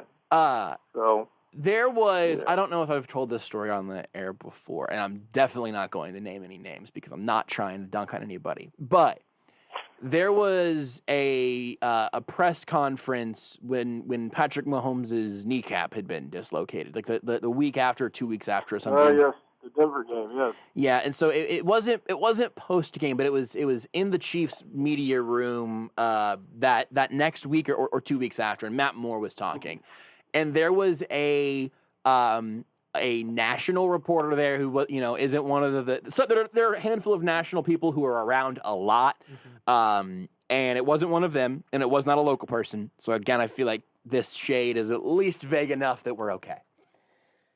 And this person was asking Matt Moore about, kind of that crazy path from having been coaching high school football earlier, and now playing in games, starting a game for the Chiefs. And they asked Matt Moore where he was whenever Mahomes got hurt and if he was watching the game. And in that Denver game, Matt Moore came in to replace Patrick Mahomes, and Matt Moore answered this question very well, and he was very kind about it. And he said, "Oh yeah, I was watching because I was over on the sidelines, and yeah, I mean, it was a crazy moment and a good opportunity, and obviously, worried about Patrick or whatever, but." Matt Moore had been signed with the Chiefs for the whole season. Chad Henne broke his ankle in a preseason game. Matt Moore had been on the team the whole year and came into the game when the reporter, that's not around very often, asked that question. They thought that Matt Moore had been signed off of the sideline of a high school that week and then been given the keys. I don't know who that person thought came in for Patrick Mahomes whenever his kneecap was dislocated, but it was Matt Moore, who answered that question with way more poise than I think I could have mustered in that moment. Well, some are professionals. Yeah. Sometimes you just got to sit there like while you're laughing, like, and we can say this because we both know him and you've done plenty of work with him before. Our good friend Nate Taylor. Yes. Like one of my actual physical joys is watching his reaction to some of these things. Yes. And watching him laugh. Yep. And it brings me joy watching him laugh. Like the certain things. Like you can just tell like the glasses well up, fog up. You can see half of the scalp. He's just bending. It's great. And like and another joy. And I'll say this because we're all colleagues here, but I enjoy looking at like the first 2 to 3 seconds of how Karen Kornacki sets up her Zoom call. Yeah. I think that to me is just entertaining stuff. Yeah. And I say that with the utmost respect. And Absolutely. I like Karen. I'm just saying like some things you just look out for. And you're like, that's awesome. Yeah. I think I got more out of that in the next 15 to 14 minutes to come. Yep. So it's just certain things you just look out for. It's great. I think I mentioned this on the post game, or maybe it was on a pregame show, but in a post game a couple of games ago, the unmatched, wonderful Vahe Gregorian asked a question about to Whit Merrifield about the team hitting better together all at the same time, and he caught himself before I could even form my thought about that was a funny choice. He caught himself and acknowledged it. But he said, is it fair to say that that the hitting in this instance is contagious? Well, I probably shouldn't use the word contagious at the moment, but and then he went on to finish asking the question. Little moments like that, they just brighten up your day. They brighten up your day because everybody's human and everybody has weird little hiccups and things that are fun. And sometimes they're embarrassing, but that's usually reserved for people that haven't done their homework necessarily, and that almost never happens for any of the people that anyone within the sound of our voice right now would be tthinking about, because everybody who's around here is in it. Yeah. No, you go to. I mean, we've all been there before. We're like so let's say Mike Matheny has a Zoom, and you haven't been on like the last 2 or 3 just because they've been in California, they've been playing a West Coast series. I mean, who really cares because the game starts at 9 o'clock? Mm-hmm. And then it's just honest, right? But you go out there and you ask them like, hey, I got a little big picture question for you. Something that's like, I need you in 15 to 20 seconds to say like, hey, our pitching's not good right now, but it's going to improve, with like a couple of stats to back it up, because that basically my entire sportscast revolves around the pitching's not good right now, but I want it to improve. Right. I just need you to say it. Right. So it makes me look smarter, and we're all having. Yep. We can't. I could talk about little media quirks till the end of time. We got to go. But I'm also. It's also probably for the best that it's break time, because I'm afraid if we keep cleaning the fog off of this glass any further, that eventually it's going to get a little too clear, and we're all going down, because the whole facade, the mirage of it all is not that hard to look through whenever you know what you're looking for. Like, I'm leaving this knowing to myself, like, I think we didn't accomplish much of this, but hey, whatever. Like, okay. Yeah. I was entertained. I don't know. You didn't get to Ted Lasso. Right. I don't want to talk about Ted Lasso until I finish the whole season. That's where I'm at right now. But I got through the first half of the season last night. It's incredible, and I don't want to even tempt myself any further until I get through the whole season so I can assess it all together. But it is a wonderful show so far. Shout out Shawnee Mission West alum Jason Sudeikis. He has made an absolute meal out of the Ted Lasso role, and it is thing of beauty. Absolute thing of beauty. Chef's kiss. Harold, thank you very much. You're right. I don't know if we accomplished much of anything. I had a good time, and theoretically, some other people did too. And what else is radio for, if not for this was on radio. The people heard this. Yep. Thank you, Harold. We'll talk again soon. All right. Always a pleasure, Josh. Always a pleasure. We also talked about uniform numbers. That's a sports topic. Follow Harold on Twitter at Harold R. Kuntz 3 and watch him on Fox 4. And now you'll know the next time he's got a sports package on Fox 4 and there's a little clip and he throws to it.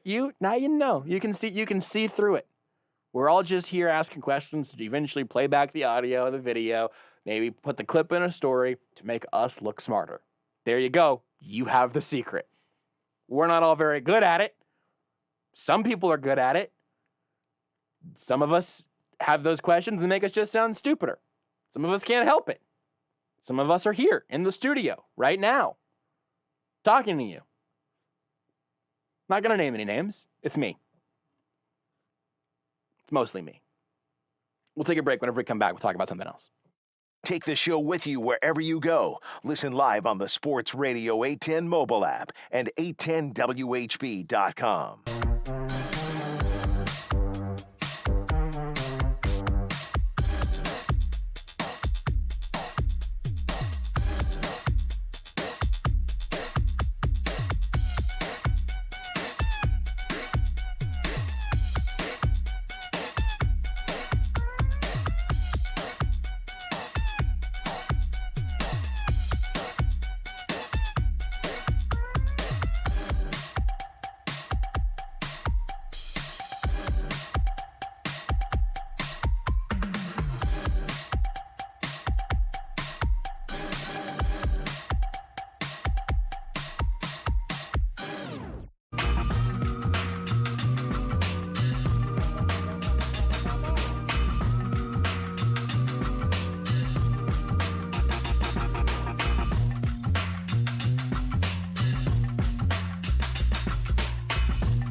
Almost entirely sports. One other thing that I am happy to get to bring in some hopefully new listeners to is the idea of getting to see, or I guess hear, the sausage being made a little bit. With Joshua Brisco. I want you to get to see some sports radio sausage being made. Gross. On Sports Radio 810 WHB. Beards, is that liner from the first AES on ESPN Kansas City? It's definitely from the early days. I think that's the first show. I don't think you were there. I think Charlie would have been running the show. No, I was running the first show. Were you running the first show? I was running the first show. I think Charlie was running the first show. Nope, I was running the first show. I think you ran your first show. I think it was Charlie. No, I ran the first show, and then Charlie took the other 2 days after that. I think Charlie was. I was running Mondays because it was football season. I don't think you Because even he worked was at here. Kingdom, I don't yes. think you even worked here then. I think you were on one of your vacations. Yeah, I think you were in New York getting engaged without telling us. In 2017? Yeah? Yeah. Yeah, I think so. I think that's when you took like the first of many 9-month vacations. Yeah, I don't think. Yes, vacation. You started working on AES, I think, Yeah, beginning vacation. of this year. Because Rudy, it was just Charlie and then Rudy running the board until the beginning of this year. All right, it must have been you. Jeez, I'm sorry for offending you so much, Beards. I didn't know. I'm sorry, Beards. I'm sorry. You are listening to Almost Entirely Sports with Joshua Brisco on Sports Radio 810 WHB.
Pass the mic though. Pass the mic.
Kansas City. This is Almost Entirely Sports with Joshua Brisco. We get so horny for Traymon Smith. I do not regret that choice of words. I chose it purposefully. We do? As a fan base. Yes! Armani Watts really gets our heart pumping. Who else is it? Khalil McKenzie really gets our juices flowing here in Kansas City. On Sports Radio 810 WHB.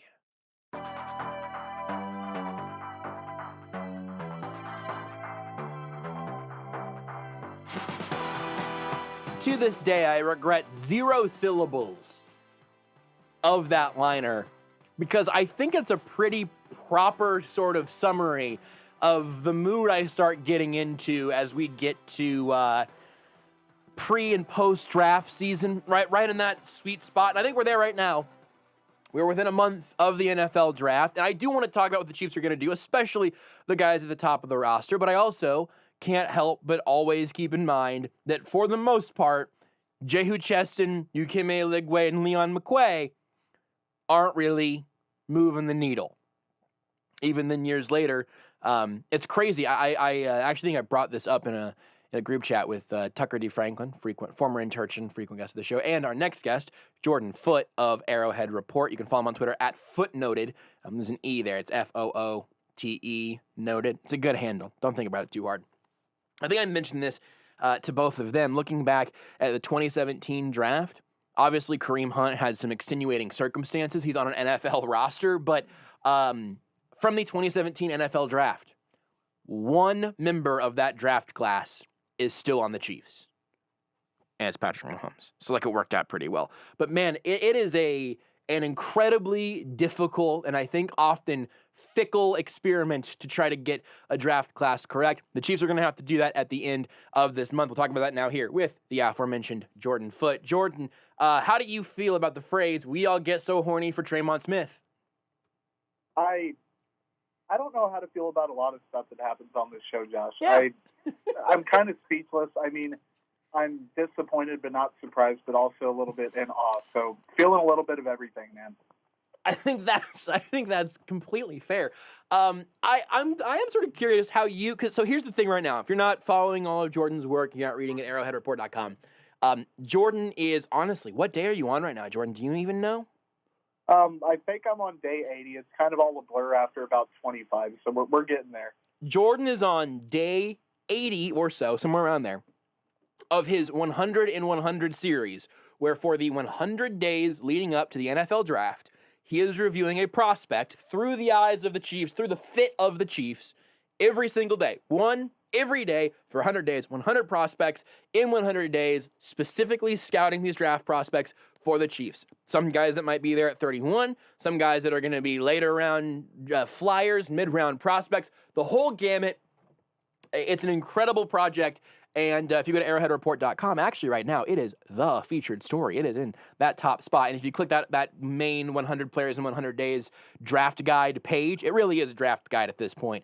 You can scroll down and you can Control F and click around for whatever player or position you're looking for.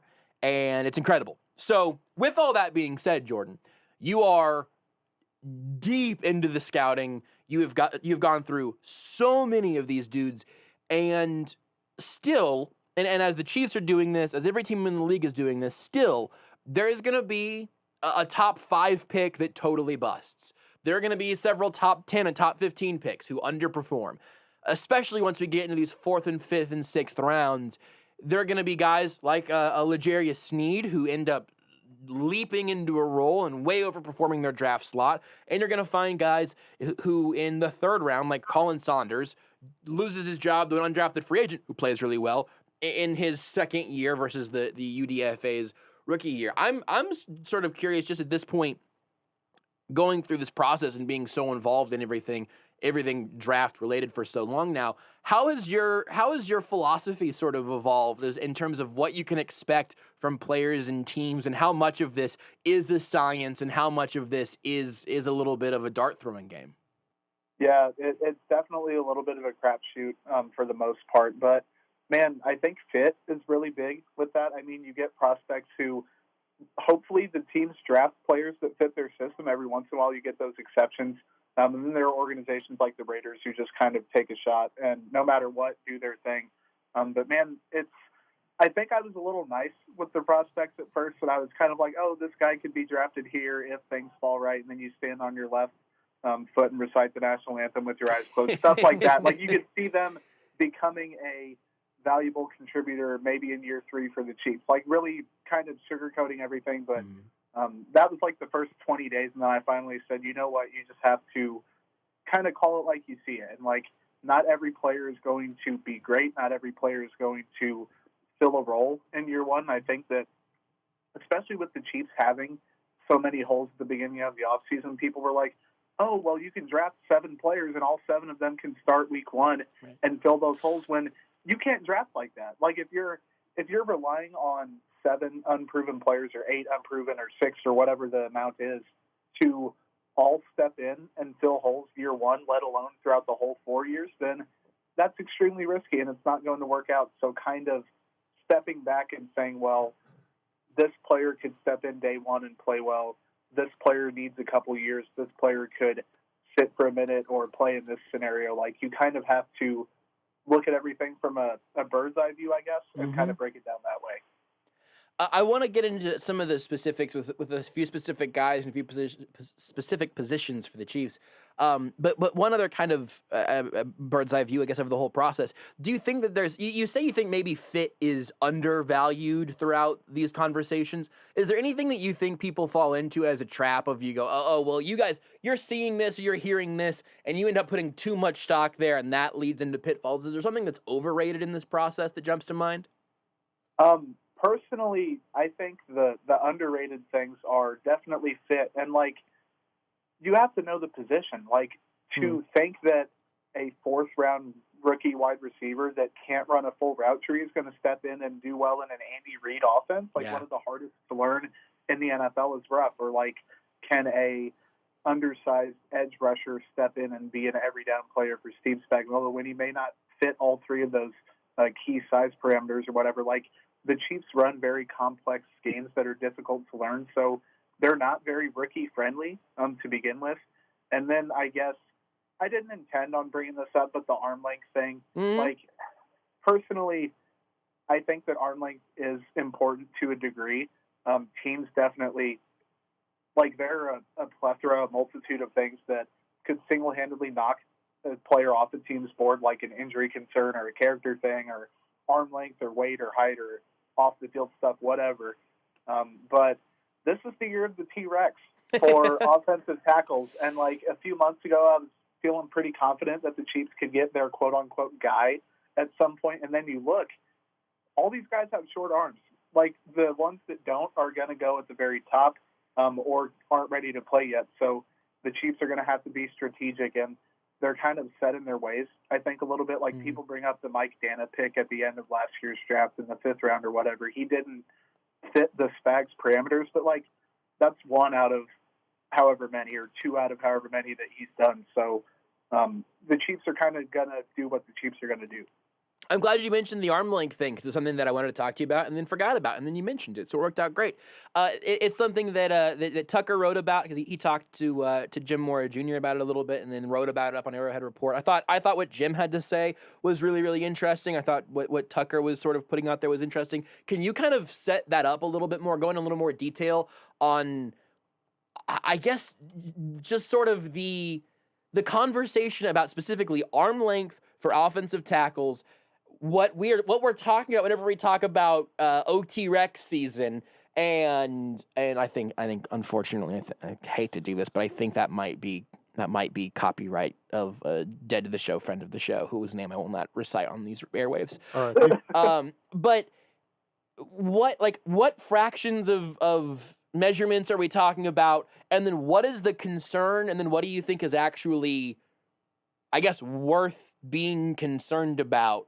In terms of this dude's arms are too short to play tackle, but he could play guard, or you need to hit this certain benchmark as a tackle with arms this long to feel comfortable having this guy be the pick at 31 or this pick at 63. Because I think that's a conversation that's probably gone over a lot of people's heads because it's really in the minutia. Mm-hmm. Yeah. I think that, like, fans of NFL teams and sometimes even scouts and stuff, they're conditioned to want to see tackles fail and move to guard before they've even played it down in the NFL. And I'm going to use Liam Eichenberg from Notre Dame as an example because he's someone that a lot of Chiefs fans are familiar with and are kind of in that same camp of, he can step in and play week one at left tackle. That was before his coach brought up that he may not be athletic enough to play left tackle, but that's another conversation that we can have here in a second. But yeah, super weird. It's the linemen that have short arms, the tackles that have short arms. It really allows those lengthy edge rushers to get into their chest, and it can drive them backwards. It makes it easier for them to stay engaged, or I guess disengage. So it makes it a lot more difficult for them. But, like, we're literally talking fractions of inches. And the Chiefs, Andy Reid tackles have, like, 34-ish inch arms. I wish I had the exact measurement off the top of my head. But unfortunately, this is another. I'm just going to say his name like Voldemort once because Tucker had to credit him in this story. So I do have the actual measurement here. Kent Swanson, R.I.P. Yeah. He said that the average arm length of a tackle for Andy Reid is 34.25 inches. Okay. So then, like, you look at the guys who have 34.25 inch arms in this draft, there's really not a lot. Like, we're making a big deal about guys who have 33.5 inch arms, and that's like the high end of the spectrum in terms of arm. Like all of these guys have sub 33 inch arms, or like 33.25 or 32 3/8 or whatever. It's hard to read those measurements and like the height measurements and stuff. Like, that 4-digit thing is ridiculous. I don't want to spend too much time on that, but it took me a minute to finally sit down and figure that out. But it's something that literally only NFL scouts use, and that's it. But that's neither here nor there.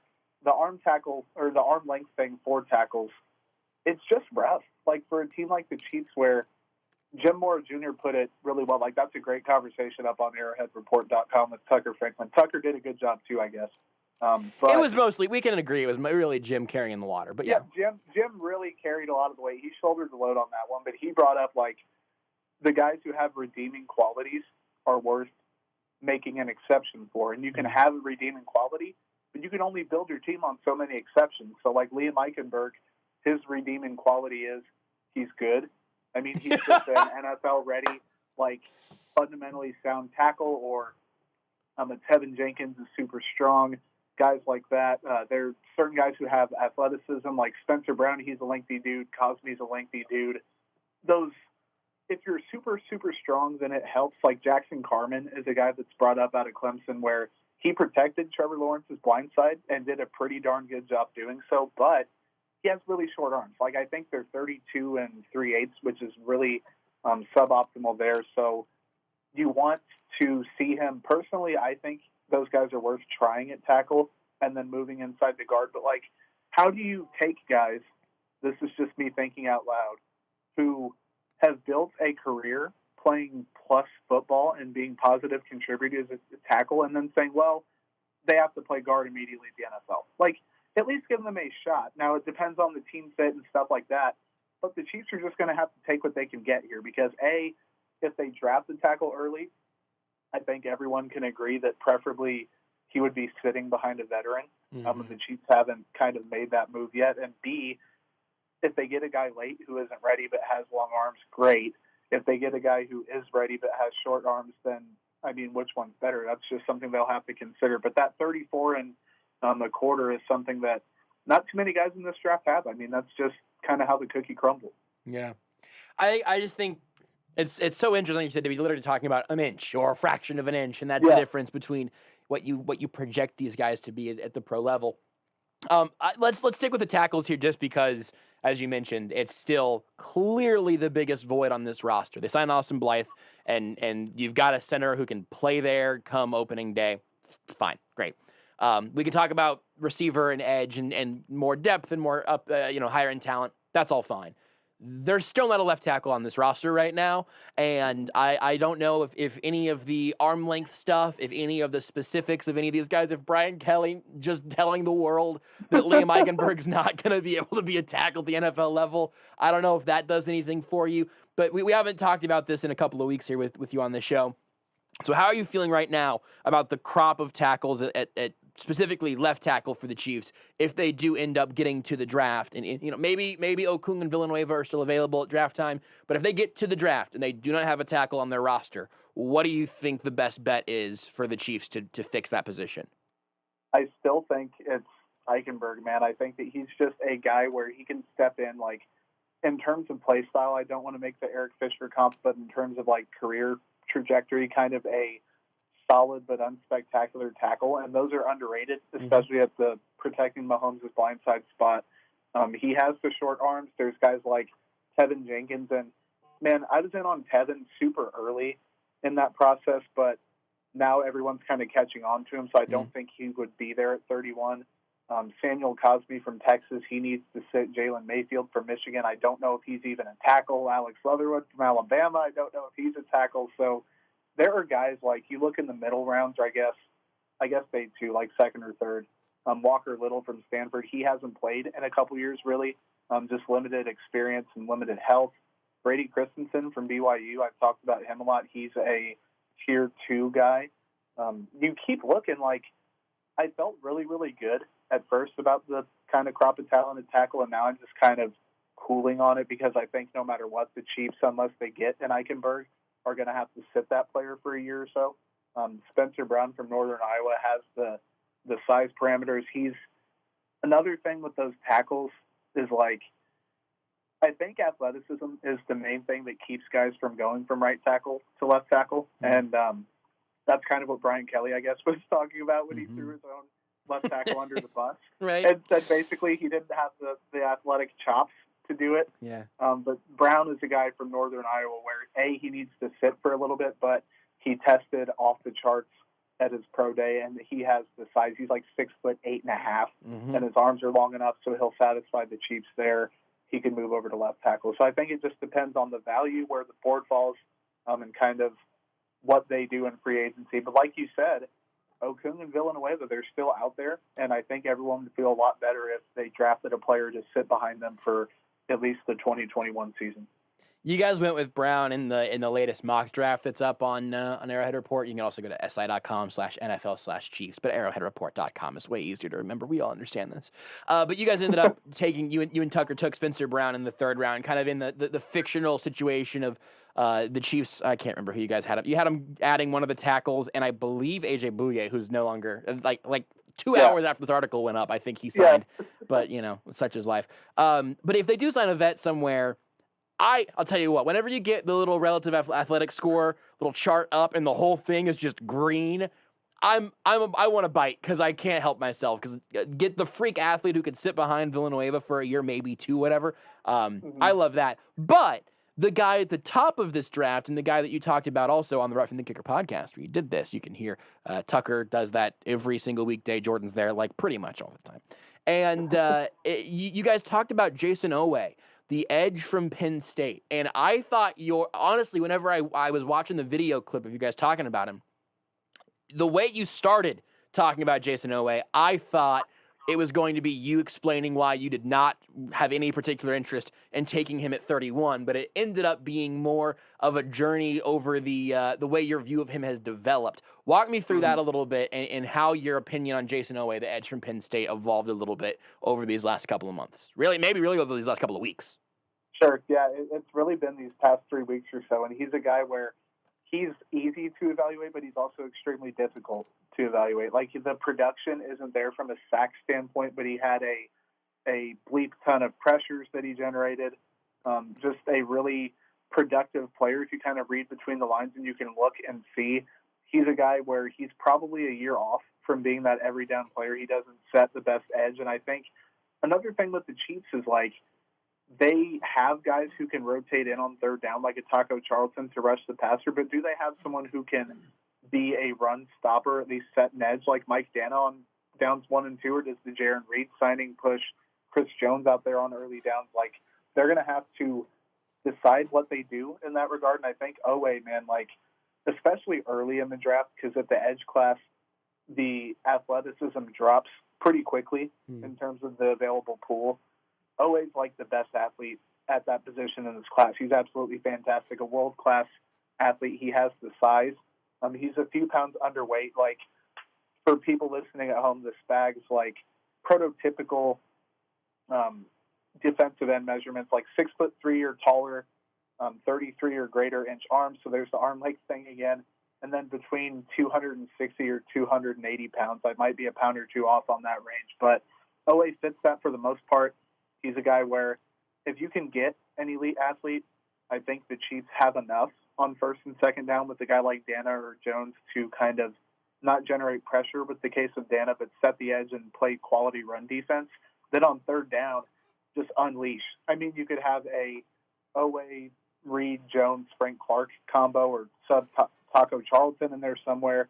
Then a year from now, after you kind of bulk that guy up, and there are several guys like that in this edge class, kind of let them take over. But edge has been a need for a little bit, and it's not like this year or last year where people are like, oh, the Chiefs need a first-round corner or whatever. It's something that is a legitimate thing that I think they should upgrade.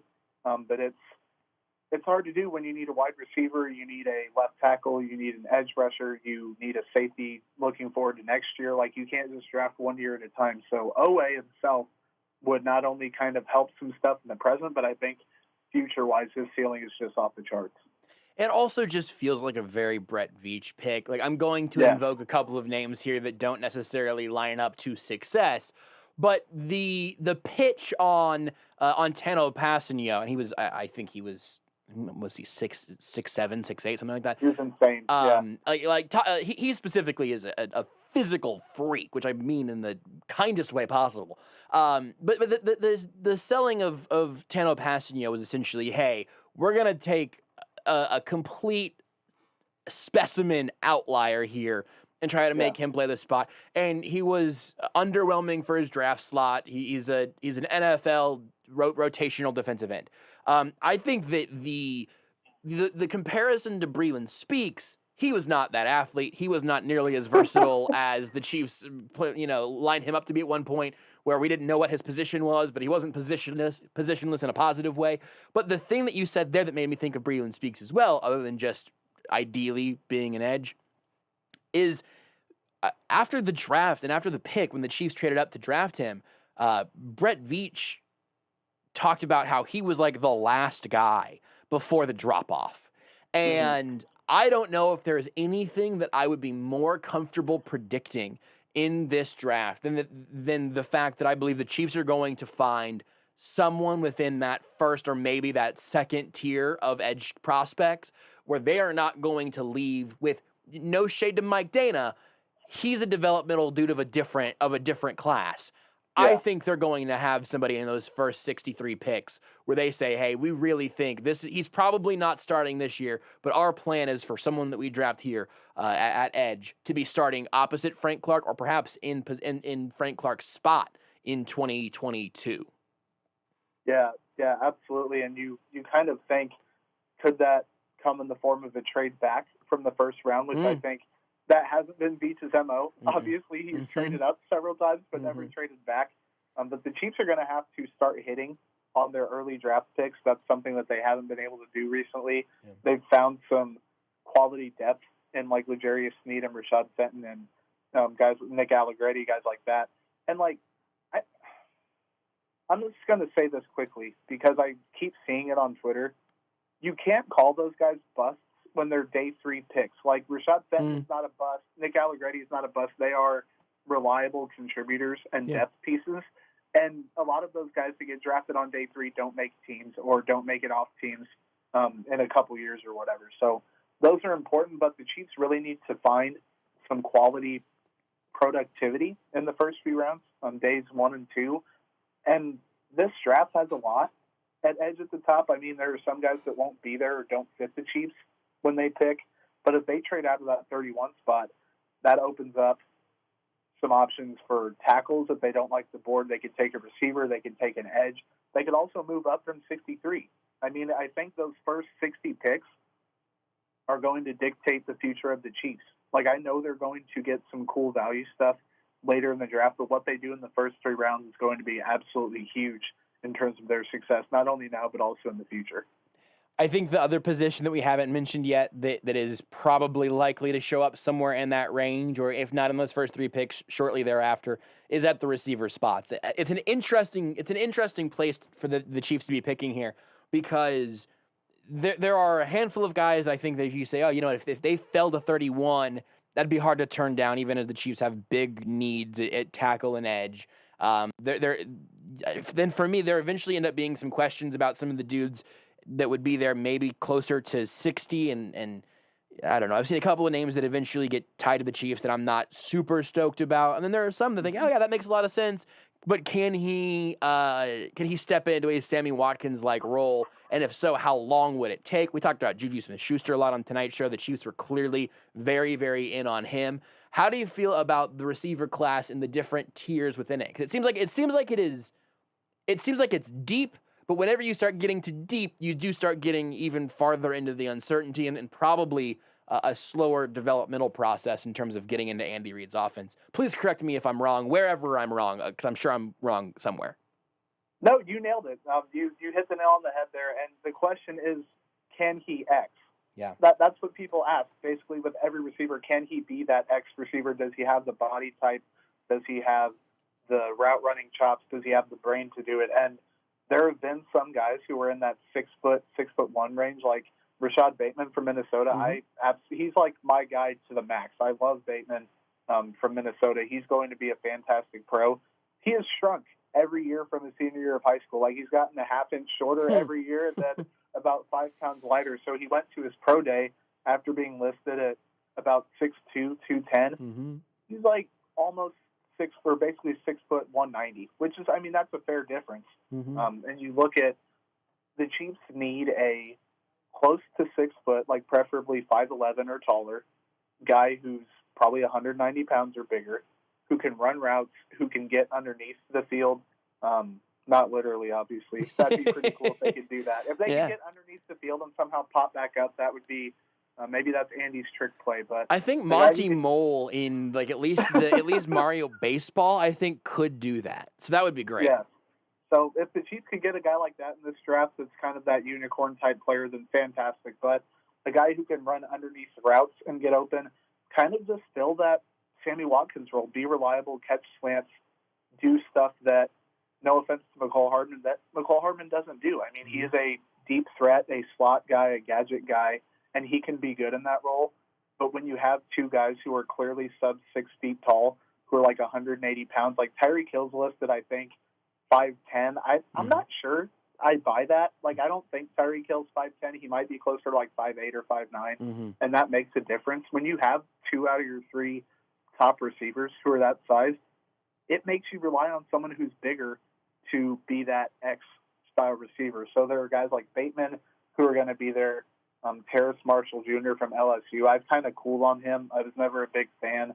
But that second round, like 60, I guess 50 to 70 range, these guys seem to be really rising up draft boards. Amon-Ra St. Brown from USC is a name going around. Diami Brown from North Carolina.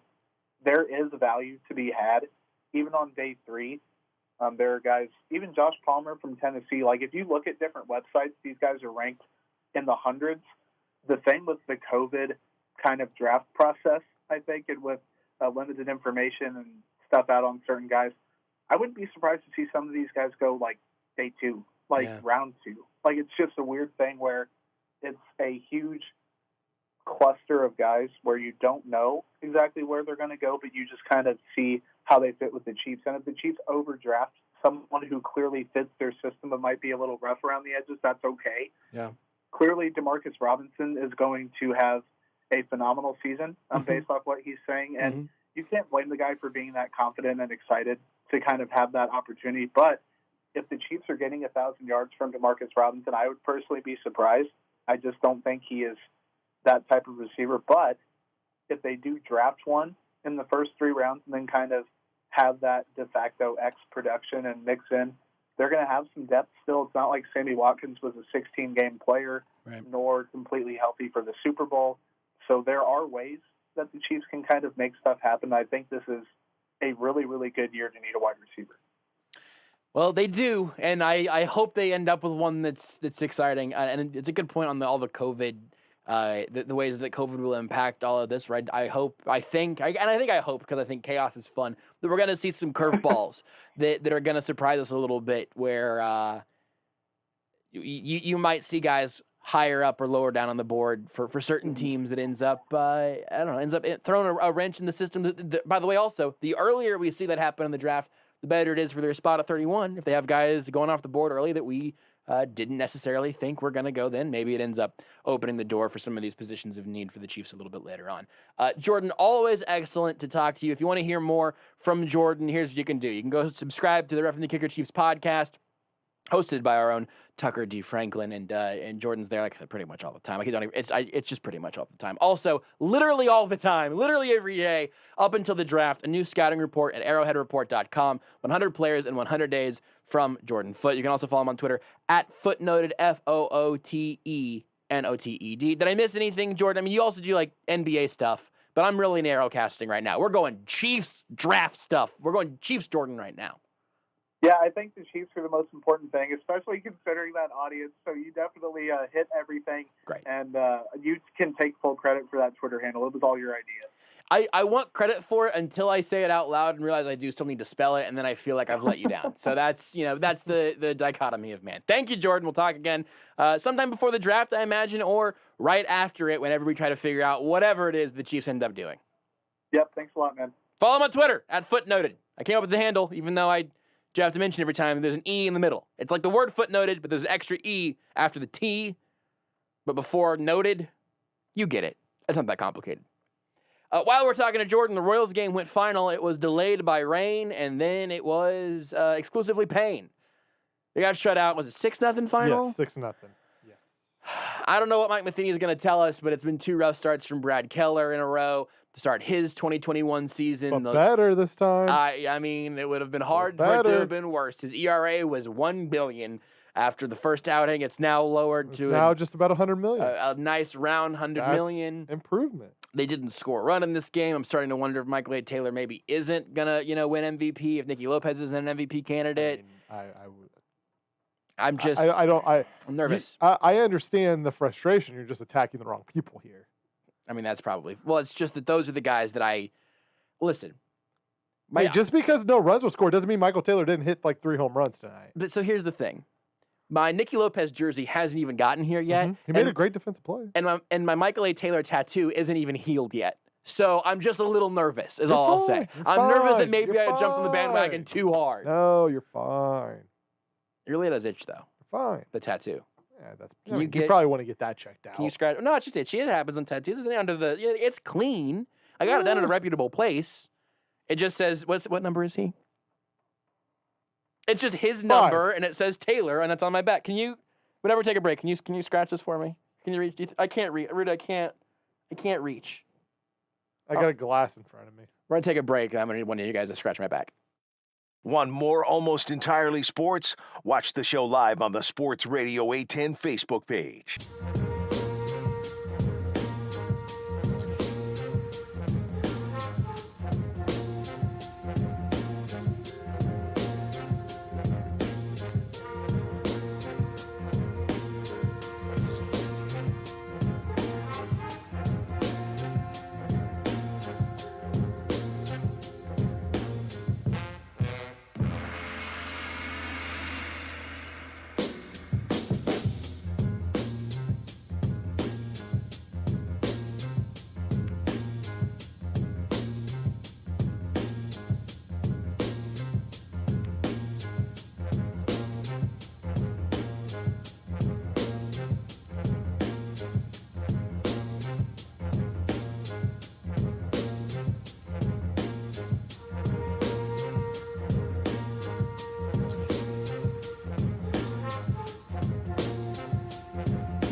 experts in painting. This is Almost Entirely Sports with Joshua Brisco. The attempted illusion that the Royals would create that, oh, this is a team that can contend. Hey, we're raised royal and forever royal and taking the crown. This year just going to be like, don't strain your butt. On Sports Radio 810 WHB. No.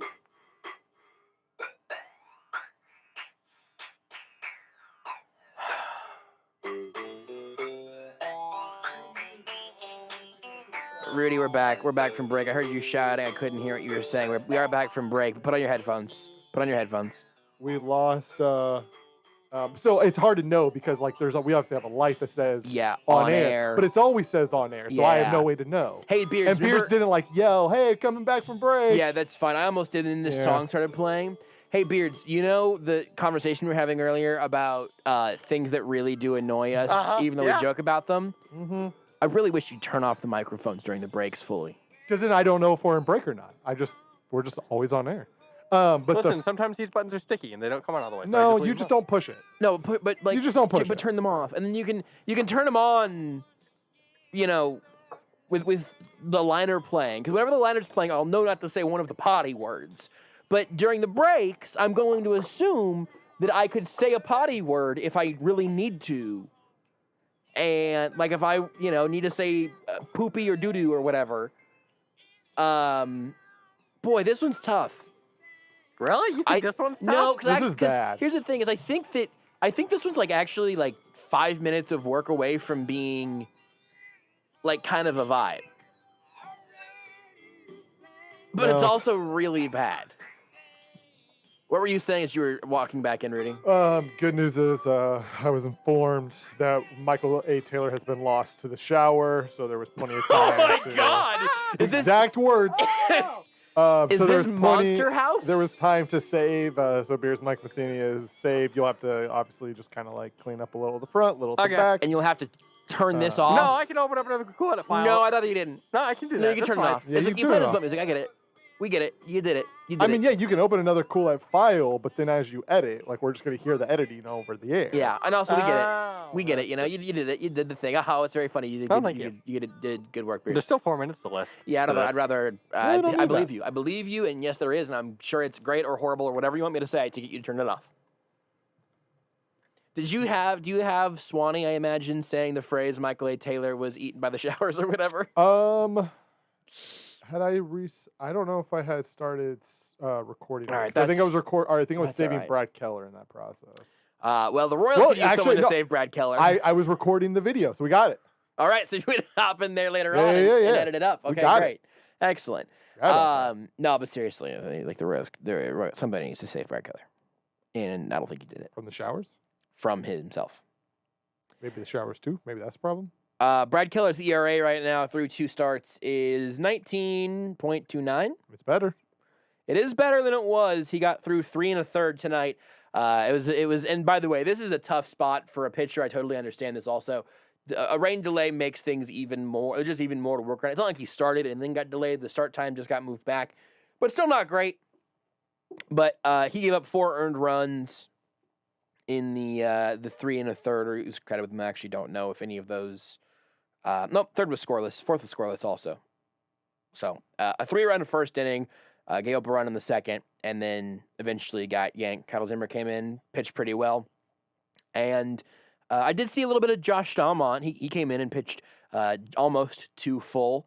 Throwing heat, as he does. I must have blinked and missed this because we were doing a show, but Carlos Hernandez got 1 out and gave up 2 earned runs and 3 hits. I didn't realize he was the pitcher. Like And I a had walk. it up, but I didn't realize like he was the guy in. But yeah, Not a great outing by him, but Staumont came in and cleaned it up, and I looked up often enough to see the man bun and then absolute gas coming out of his hand. I'm like, you know what? That's good to watch. that's a Staumont. But it was a tough night across the board. This was one of those instances where the Royals came out of the gate against the Rangers with a 14-run game and an 11-run game, won both of those. Lost game 3 to the Rangers, won the first game against Cleveland, then lost the second one. Now they lose their first game of a series for the first time this year, getting pretty well throttled by the Chicago White Sox. No runs scored. Lance Lynn got through the entire complete game. Complete game shutout. 11 strikeouts, no runs allowed. Woo! Yeah, he was good. Woo! Pretty good. Every single starter in the Royals lineup was struck out by Lance Lynn at one point tonight. Hansel Alberto and Kim Gallagher, who both, Alberto never got an at bat. Gallagher got one. They didn't strike out. The 9 starters all did, though. So Lance Lynn was on it tonight. The Royals offense could not get anything going, and they started off in a 3-0 hole after another really rough start there for Brad Keller. Let's hear what the manager of the Royals, Mike Matheny, had to say when he spoke to the media just a minute ago. Hey, Skip, what stood out, or what did you see with Brad there? Was it just a matter of trouble locating a couple of sliders, or did you see more than that?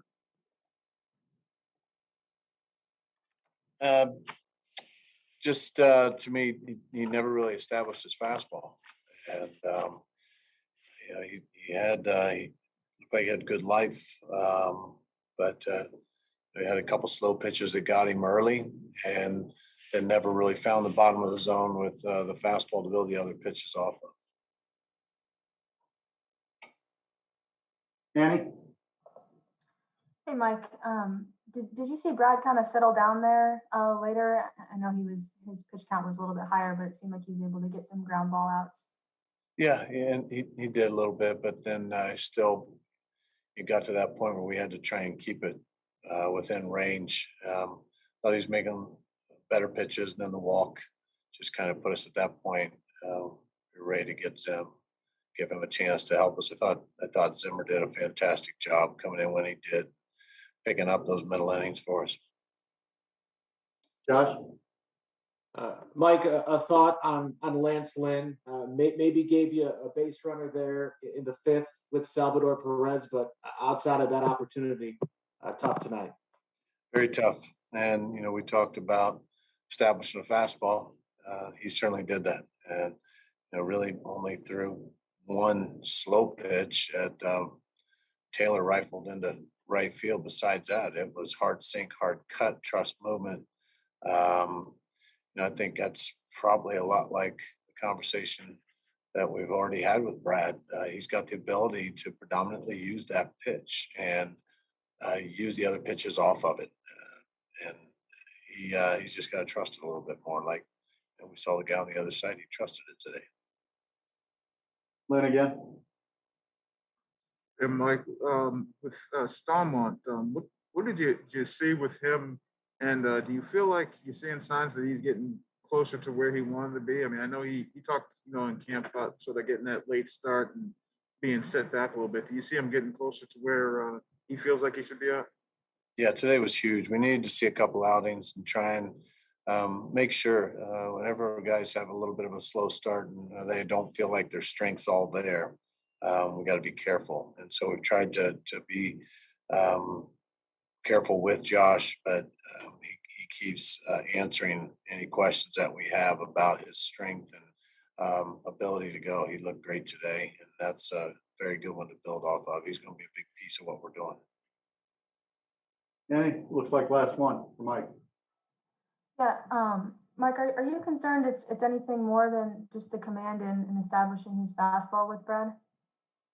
No, this is a guy that we believe is going to be his way through that first game for us.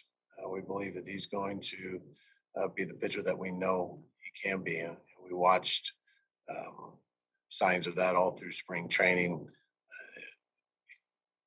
Never want to get too far ahead of yourself. Right now, it's 2 outings that didn't go anything like how he wanted them to go.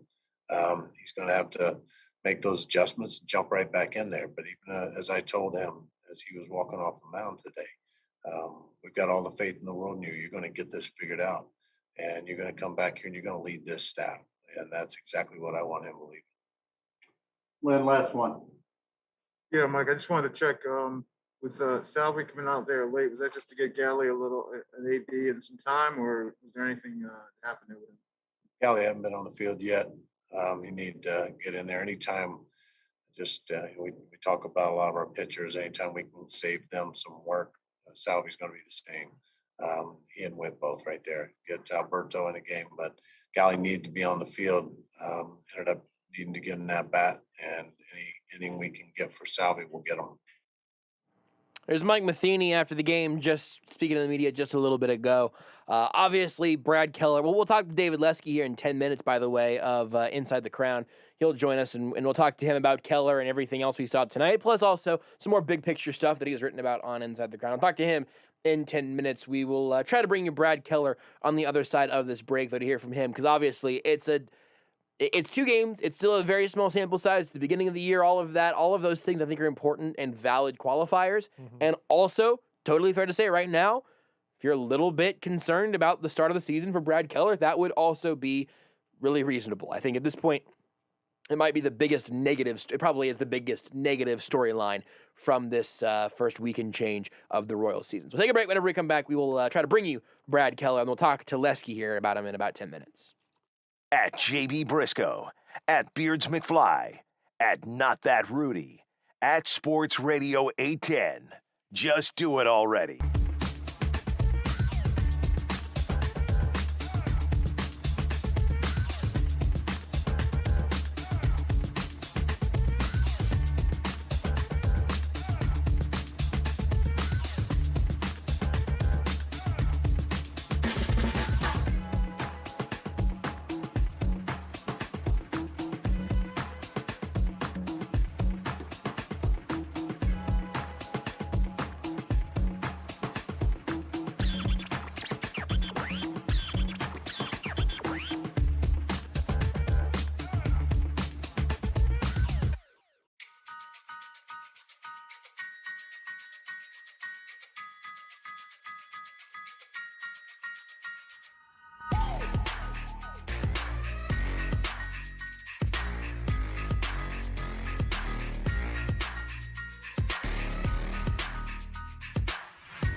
Beards can't manage us going a couple minutes past the hour so we can play Brad Keller in its entirety, but he will play this abomination as if now he does, in fact, care about the confines of radio. I still don't understand that whole thing. But do we want to talk this out? I don't know what else we're going to talk about. Do you have something? It's really strange to me where Beards does and doesn't respect the confines of the medium. Mm-hmm. Because listen, disrespecting, like some of the crusty old cookie cutter sort of things, that the tropes that sports radio is defined by, I enjoy. And Beards plays this. I missed some of the conversation because I was getting Michael A. Taylor. Out of the shower. Did you get him out of the shower? Did somebody save him? Yeah, he was saved from the shower. Did he say he needs 3 minutes to cut the commercials? Because I would do it. It would take me 15 seconds. Well, as was foreshadowed in our conversation with Jordan Foote, it sounds like Rudy and Beards is about to measure arms. Another thing that Beards hates, these meta conversations. He hasn't even gotten close to hitting his microphone button. It's true. Sometimes when I was doing the Border Patrol, we'd have 2-minute breaks, and I'd get a whole segment saved, and a caller called. You're a superhero. Or a guest called. I mean, it's just, I think you could do it, Josh. Well, you're the intro today, right? Yeah, fair point. I think I'm in the right chair. Fair point. At the very least, it should be somewhere in this room. Because I'm just going to try to play Vanilla Ice saying Sports Radio 810 WHB. And then I'm going to break the entire system. Now, the question is, will Beards get to that liner within 10 seconds? Nope. A true quest of production brilliance. Will he get there? David Lesky's next. Hey, what's up? This is Vanilla Ice, and you're listening to Sports Radio 810 WHB. How does your website get noticed among the 1.7 billion on the internet? At Digital Lagoon, we've been making companies stand out since 1995. This past year, more people have used the web than ever before to find exactly what they wanted. When was your site's last facelift? Is it mobile friendly? Does it have an SEO strategy? Is your social media presence designed to drive traffic to your site? Digital Lagoon is the answer to all these questions and all your creative and marketing needs. Check us out at lagoon.com. That's lagoon.com.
Jack Nicklaus, the only other player to hold or share the first-round lead 4 times.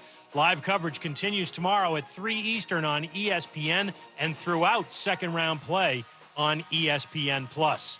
In the NBA tonight, the Bulls beat the Raptors 122-113. Zach LaVine with 22 points and 13 assists. 6 minutes to go in the fourth. The Heat lead the Lakers 92-89. Baseball finals today. The Mets beat the Marlins 3-2 in what might be the weirdest walk-off of the whole season. Now the 1-2. Conforto takes strike 3 called. It got him in the arm. No, now they're going to send him to first base. He hit him with the pitch, and the ball game's over.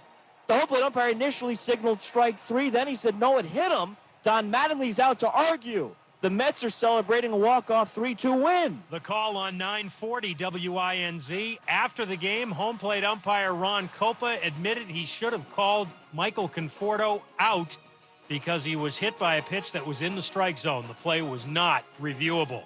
Other finals, the Rockies beat the Diamondbacks 7-3. Dom Nunez with a 3-run homer.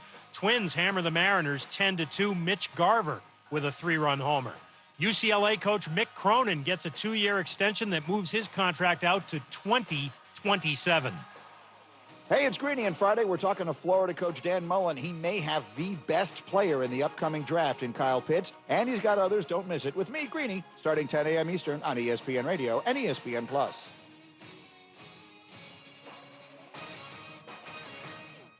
This is Almost Entirely Sports with Joshua Brisco. Do you want to make us smarter, Lesky? This show's been really stupid today. We could really use like a smart adult.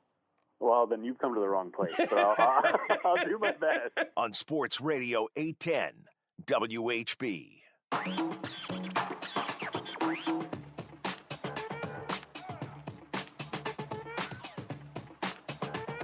Well, that could have gone better. Being the Royals game that ended just a little while ago. Well, I thought you were talking about how you looked like you almost choked on a nut. On an almond. It was an almond and an M&M. I wasn't choking. I just had some water afterwards. I've got a little thing of trail mix. It's good ASMR sounds. It's got almonds, peanuts, some Kansas City Chiefs branded M&Ms that I got as a gift. Ooh. And some raisins. I like raisins. Do you guys like raisins? There's no way Beards like raisins. It's a fruit. Beards, if you like raisins, I will eat my own toe off. I don't know. No, I don't. Your toe's safe. Okay. Yeah. We've talked about it. We are. I know because that's one thing I know. We are both big raisin stands. I love raisins. Carrot raisin salad, good. Yeah. Raisins in a trail mix, good. Raisins on their own, pretty good. I love raisins. I'd love it if Brad Keller would stop raising his ERA.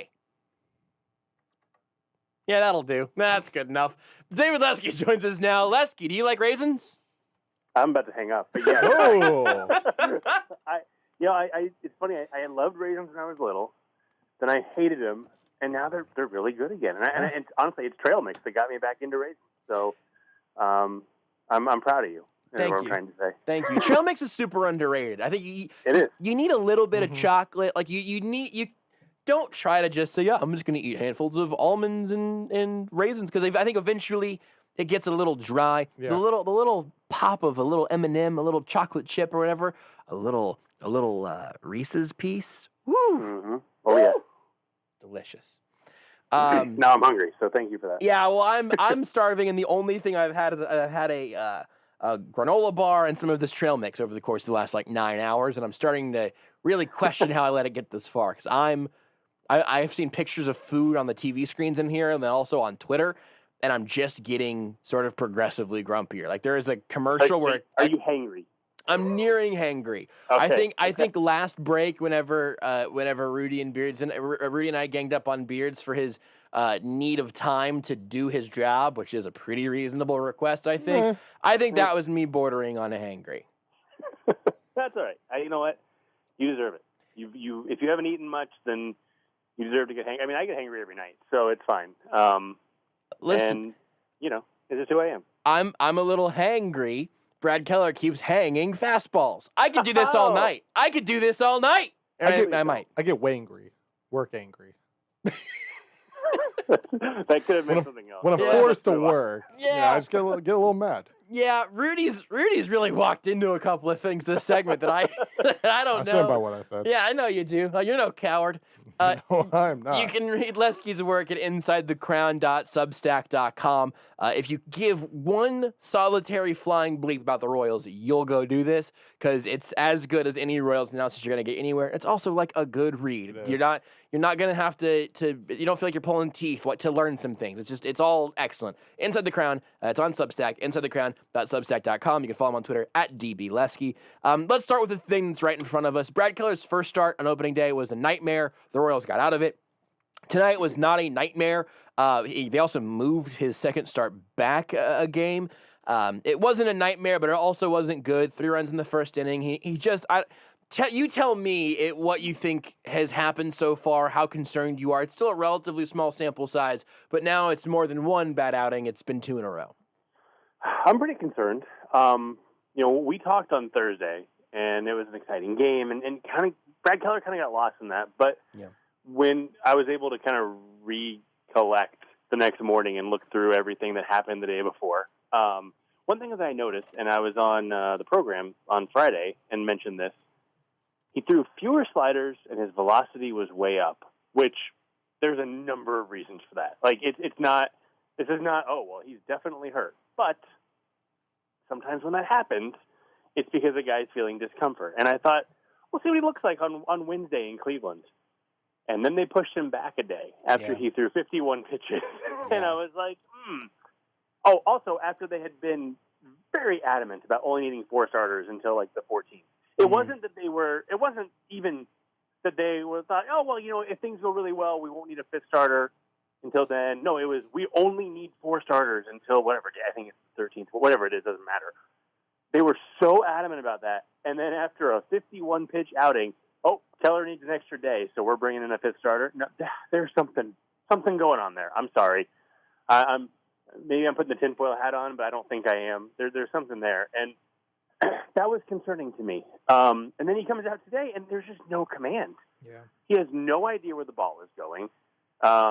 And sometimes that means a walk. And sometimes that means a hanging slider that Yermin Mercedes hits 485 feet. Now, I get it. He's like 15 for 12 this season, which is he's on fire, insane.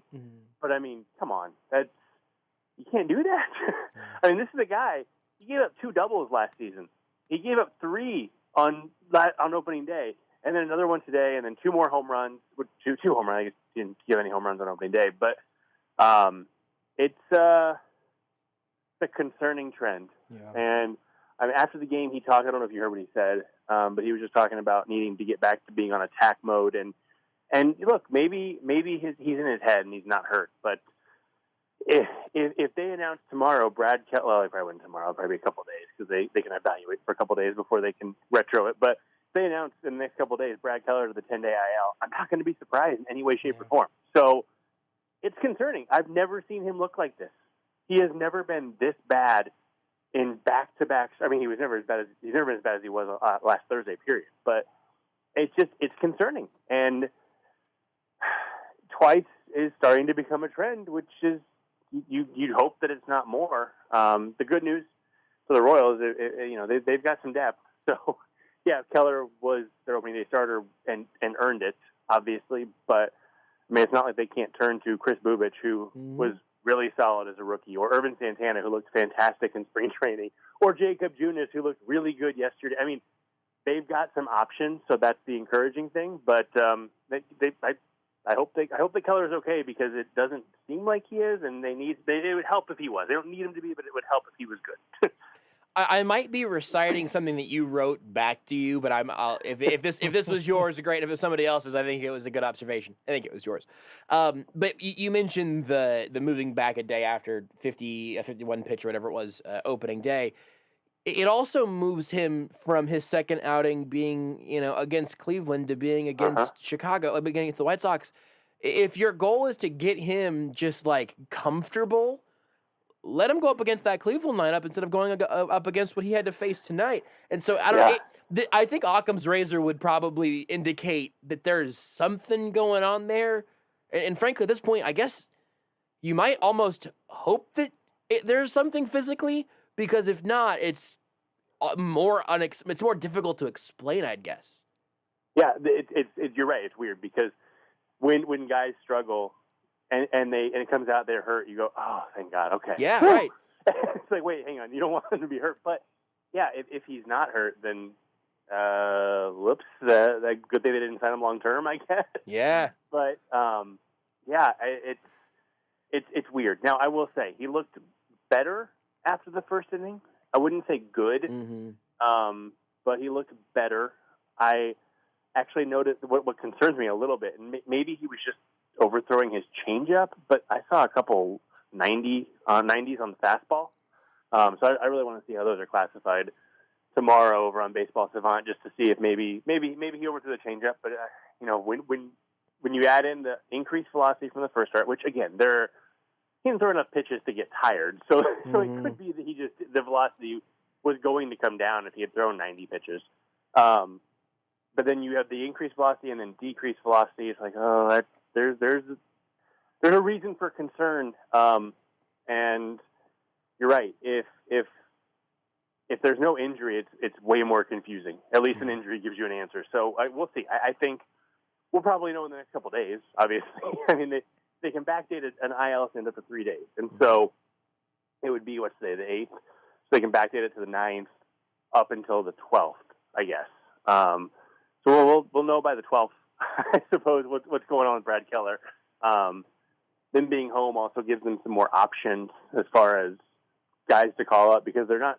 I don't think they're completely limited to the taxi squad, but I think they're mostly limited to that. So, they come home Monday, they can call up anybody from the alternate site. That helps, I guess. But yeah. we'll know. I guess we'll know soon. But I'm concerned. Well, last thing on that, you mentioned this twice, and I could put this under the guise of saying, hey, the audience of this show's two favorite things are generally football and Pokemon, and that we're branching out for baseball season here. But also, I can ask this for myself. You mentioned his velocity being up that first start.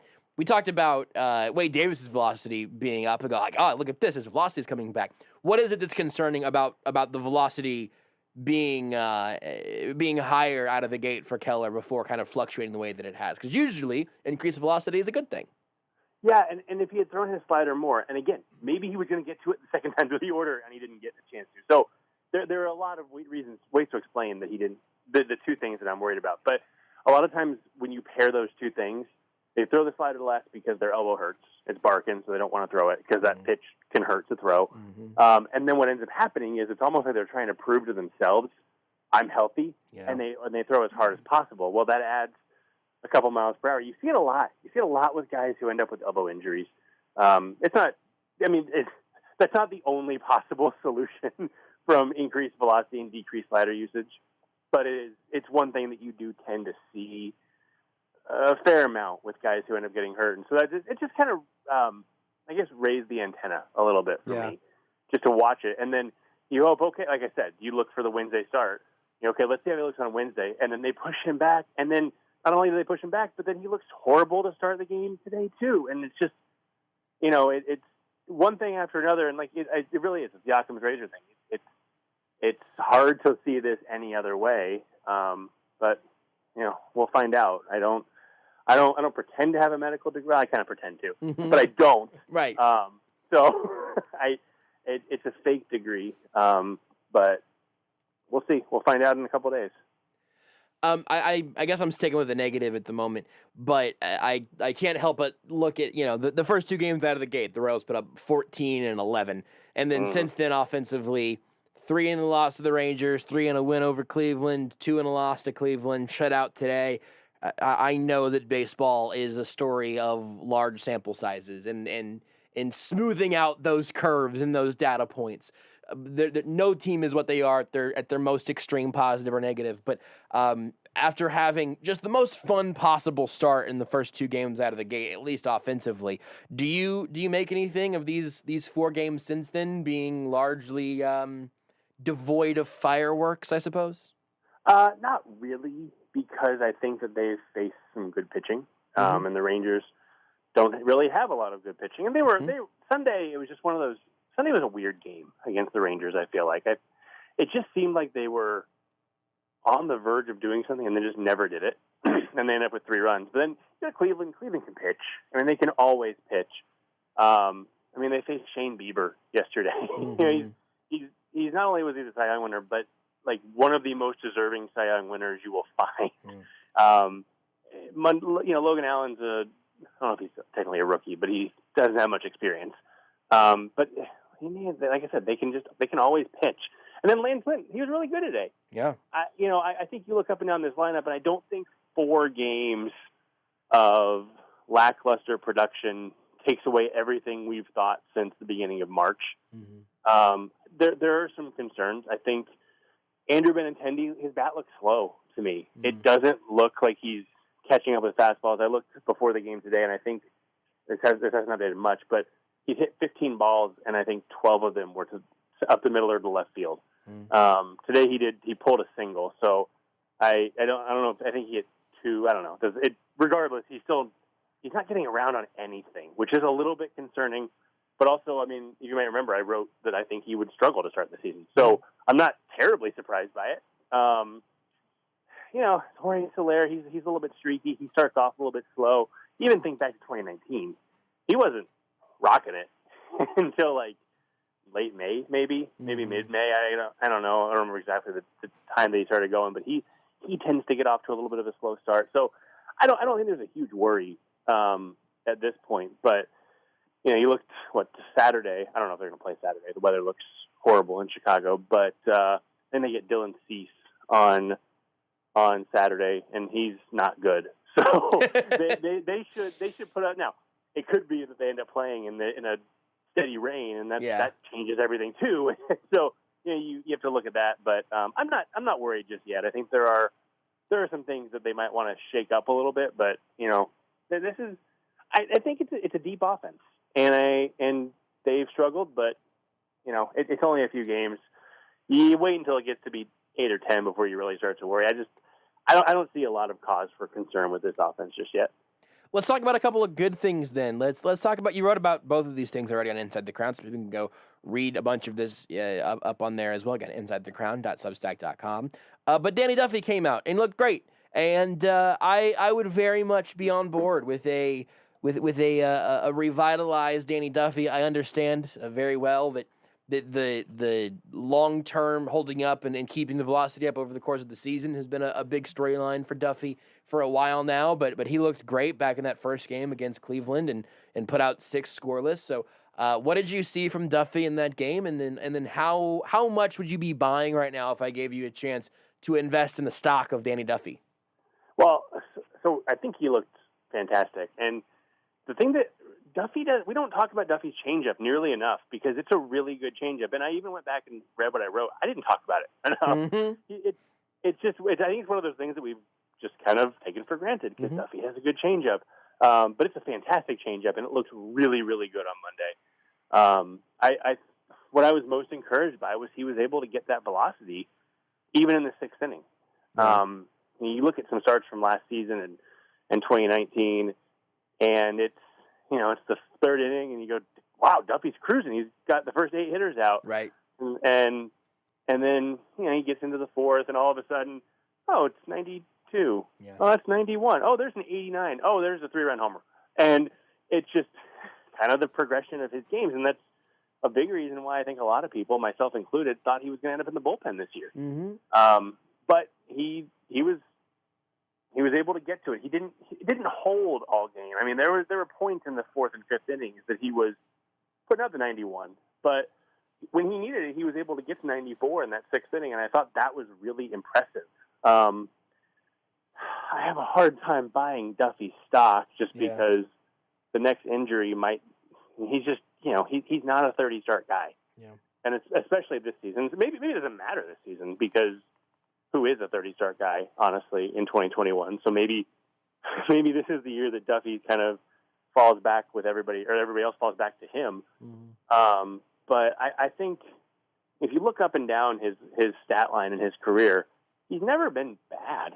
I mean, his rookie year he wasn't good, but that since he's figured out how to pitch, he's always been a quality contributor to the big league team. And so I don't know. I think that he's the guy I would probably give him time off in the bullpen throughout the season just to keep him fresh. But yeah, I mean, I think anytime Duffy goes out there, I feel like the Royals are going to have a chance to win the game. Yeah. And he may give up 5 and 6 innings and they end up losing 5-3. But I mean, it's not 4 and 3 1/3. Right. It's not 6 and 1 1/3 like Keller has done in his first 2 starts. Not to pick on Brad Keller because he was the best Royals pitcher last year, but I feel like you get a chance with Duffy almost pretty much every time out, and there's something to be said for that, especially with an offense that you think can put up some runs. So I think the Royals are fine with him right now. You've also written about the bullpen a little bit, and you wrote about this earlier in the week. So not everything that's written there will be exactly the same, obviously, but we can still talk about it because the bullpen has had some moments, and I even noted watching this game tonight, like I was kind of in and out as we were doing the show and trying to keep an eye on it and everything. Whenever Josh Staumont shows up on my screen, my eyes catch him throwing I see the man bun and the fastball. I'm like, all right, like I'm here to watch him play baseball, please. So what have you seen from the bullpen so far altogether, and what are you willing to expect from that then? Well, I think Zimmer's been great. Mm-hmm. There's no doubt about that. Staumont has looked good in his 2 performances. Scott Barlow has been just filthy, and I think that those 3 are they make up the core of the bullpen really. Jake Brent has looked really good. Mm-hmm. He struggled a little bit in his first appearance, but big league debut on opening day, you kind of give him a pass because he looked really good in the other times we've seen him out there. And of course, everything's a tiny sample. There's a little bit of concern. Greg Holland obviously struggled. He's not great on long rest. He needs to throw a little bit more than he has, and nobody's fault. I mean, they've had a ton of off days, and what can you do? Really, there's not. It's hard to keep everybody fresh when you've got a 9-man bullpen and off days and blowout wins and stuff like that. So that'll change going forward, I think. And Jesse Hahn, he just seems a little bit off right now, but he was the Royals' best reliever last year. So I think when you're looking at a 3-3 start and the Royals' best starter and best reliever have been pretty bad, you take it, I think, because it seems like those guys can get back on track if they're healthy, of course. And I mean, I think the bullpen is a strength of this team. If Holland doesn't rebound, that's okay. They've got other arms. If Hahn doesn't rebound, it's probably a little bit more concerning just because he was so dominant last season. But I like what they have out there, and I think this goes to the same depth thing. But they've got other guys who can step in if need be, and even if it's the prospects. I mean, Jackson Kowar is a guy who obviously the Royals see him as a starter, but if they want to bring him up and put 99 with a legitimate 80 changeup, I mean 80 on the scouting scale changeup, I think that does fine in the bullpen for a couple innings here and there. So they've got some possibilities. And look, Tyler Zuber, who pitched all season in the big league, not on the big league roster, he could come up. Richard Lovelady, he could come up. Jake Newberry, he could come up. They've got plenty of arms if it doesn't work out with if Jesse Hahn's hurt, if Greg Holland needs some time, whatever it is, they've got plenty of arms. So I think as long as you can keep 3 or 4 guys dominant, which they've got right now, I think they're going to be just fine there. The early part of a season is so weird because a lot of it's a manager trying to figure out what he can do with his pieces in the bullpen. Didn't really have that last year. If you spend a month figuring it out, you're halfway through the season.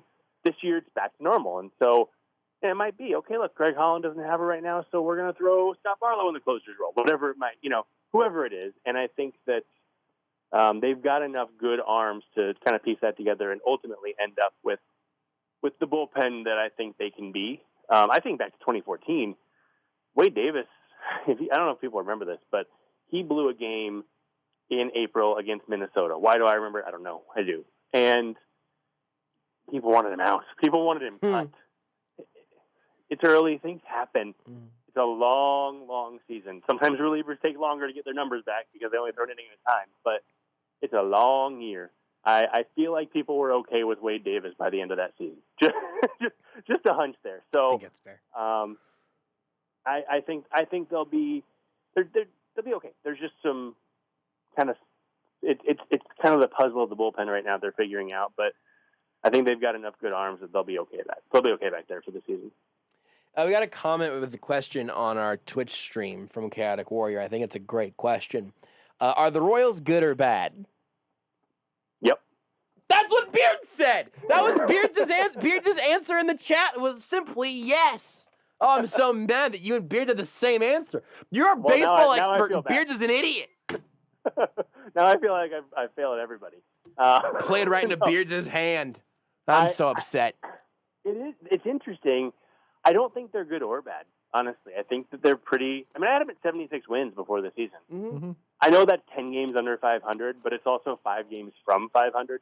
Yeah. I mean, what math? Think about how many things. Right. Think about how many things can go right or wrong to change things by 5 games. You don't even notice throughout the season. Yeah. Because it's such a long year. So there are going to be stretches. And sometimes it's going to be 2 games where they score 25 runs, and sometimes it's going to be 4 games where they score 8 runs, where they look like one of the best teams in the league, and sometimes like one of the worst teams in the league. And it's just they're not young, but they're inexperienced in a lot of ways. They get the right stretch of games that this offense is going to put up runs, and this pitching staff is going to pitch well. And they're going to go through a 12-game stretch where they go 10-2 with a plus 35 run differential, and you're going to go, well, I don't know how anybody's going to beat this team. And then they're going to turn around and lose 6 of the next 8, and with a minus 28 run differential or something like that. I mean, it's just going to be that this is kind of who they are because they're not great and they're not horrible, and they're going to be up and down throughout the season. I think the depth is what's going to determine which side they're closer to, I guess. Yeah. Because, I mean, they've already had injuries, right? They're going to have more injuries. They're going to have starting pitchers who need 2 weeks off because they only threw 52 innings last season. It's going to that's what's going to determine a lot of seasons this year. The Dodgers, the Padres, the Twins, the White Sox probably. Although even I really hadn't been impressed with them before today. They don't. I don't know. They just don't seem like the same team as last year, which is. I mean, they're not. But the Astros maybe I think are pretty good. Yankees, these teams they're fine. But it's every team in the middle. It's even from the top of the middle, like. I don't know, the Blue Jays maybe, I guess, are kind of in that range. All the way down to the bottom of the middle, which is probably Royals-ish. I mean, that it's going to be the depth that determines how much closer they are to good than bad. And it's going to be this season is going to feel longer than most because there's going to be more roster moves than most. So I have no idea, but I will tell you that I don't think they're good or bad, and they're 3-3. So yeah, man, there you go. I think that they've pretty much hit right where we expect them to be at this point. Well, I think this segment has been closer to good than bad. That's what I'll take your same metric there. I will ask you to tell people about Inside the Crown and also kind of the plans to come. You've put a little bit out there, but I hesitate to try to summarize it on behalf of you. So tell people what they can get right now at insidethecrown.substack.com, what the future plans are, whatever you want to share, whatever you think is relevant. So people will go subscribe to your dang newsletter. Well, right now, everything is free. Right now. Go. It is the cheapest newsletter you will ever find, tied with a bunch of others. Tied for first place. We are one. I'm tied at the top beating of the Seth. cheapest newsletters. It's true. Beating Seth. Or I guess you say Seth is winning if making money is the goal. I don't know. Making money, no. Look, I'm not about that life, okay? Yeah. I get it. Until soon I will Love be. of the game. So bit.ly/Lesky hates money. I got to go get it done. Get it. There will be a time, I don't know when. I really don't know when at this point. But there will be a time that it will not be free anymore. I will still have free articles. Well, so it's not, just like Seth, I'll throw out some free articles here and there. But at some point I'm going to start charging. It'll be $5 a month, or you can pay a full year for $39. That's 35% off. That's a really good deal. You don't get many things for 35% off in life. but inside the crown you will. And there might be a special when I first start charging, so keep an eye out for that. Can't promise anything, but yeah, right now it's free. So don't even worry about the price. Don't even sweat it. Just subscribe, and then you'll get so hooked that you'll want to pay me double what I charge. Well, in the year 2025, when you finally make me pay, I'm sure I'll be very mad. I'm really excited to get angry emails about it. All right, so if you go, just hold on. Sorry, Yeah, I'm sorry, no, Rudy. you go. You just go. real quick. So if you go to bit.ly/Lesky Hates Money, it will take you directly to the Inside the Crown Substack. The link is working. It is functional. InsideTheCrown.substack.com Man of or the people. bit.ly/Lesky Hates Money. You're a man of the people. Lesky, I promise you that even though I truly do love reading these things just about every day, now I will, when I have to pay my $5 and you come on, I'll just yell for no reason. I can bring the anger. I appreciate anger. Anger means passion, and as long as you're paying, I don't care how much you're yelling. It's a great point. See, you know what? It's a great point.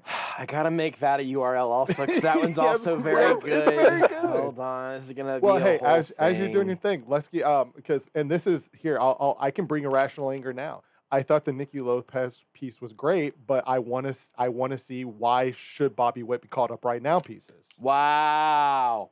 What? Look, I'm going to tell you why you should be called up right now, and it's to make you happy. All I need. All right, so right now, if you want to go to the Inside the Crown newsletter, you can go to bit.ly/Lesky Hates Bobby Witt, and it will take you right there. And whenever Lesky starts calling for Bobby Witt to come up, I will change that URL, which I can do, to bit.ly/Lesky Loves Bobby Witt. But right now, bit.ly/Lesky Hates Bobby Witt. Real fast, I do want to say, because like if you aren't on this yet, like again, the Nicky Lopez thing today, I'm not. Hey, Lesky's work does all the work for itself, but like he wrote essentially an article on Nicky Lopez's front foot, and I was fascinated with it. It's literally about his front foot. And it's fascinating. Is this because your left Well, foot that's right true. now That's a good point. has rabies or tetanus or something? So I dropped a spike yesterday, Lesky, for a flag. I would say that I some didn't drop. equipment Actually, failed. yes, I did not drop it. It fell through a hole in a bag, landed square on my foot, put a hole in my shoe, and put a hole in my toe. What is your life? I might have tetanus. There's a shot for that, which is the good news. I found out, the good thing is I realized, it's been about 10 years since I had the tetanus shot, so I should go get the tetanus shot. So I'm going to see if I can't maybe make a concoction, a little tetanus, a little COVID, or let's just get it all in one. I asked my mom if she could just bring it home. She said no, If you so I'm can a little throw mad it that she in won't a commit shot federal glass crimes. with some whiskey, you're all set. Ooh, that's good. Yeah, I dropped a spike on my foot. My mom won't commit federal crimes for me. Bobby Witt Jr. is in a minor league camp. Hey, I feel for you, man. I'm going to say some words for you tonight, okay? Thank you. I'll let you go on this, Lesky. One more Twitch comment from Jayhawks fan. Says, of course the White Sox aren't the same team. Their left fielder died before the season started. R.I.P. Thank you, Lesky. Oh, yes. bit.ly/Lesky Hates Bobby Witt. Did you know you can listen to Almost Entirely Sports anywhere, anytime? Well, you can. Just search for Almost Entirely Sports wherever you...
You're listening to Almost Entirely Sports. And so I went before the show, got my tea, and there was, those single slices of pepperoni pizza.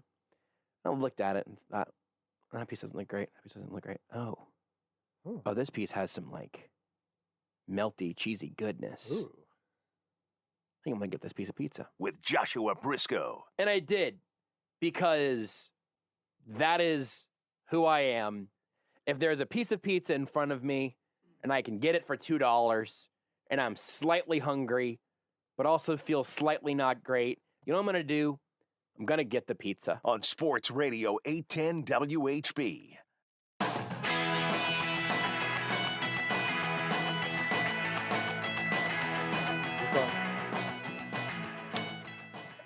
I was flipping water bottles. I got 2 in a row, and they've been clipped on the 810 Twitch. Absolutely incredible. I hope you appreciate my emojis. I did. I It's saw from them. I a liked them different very channel, much. but the Iowa's here is it's a good emoji. 3 in a row! 3 in a row! I'm going to clip it.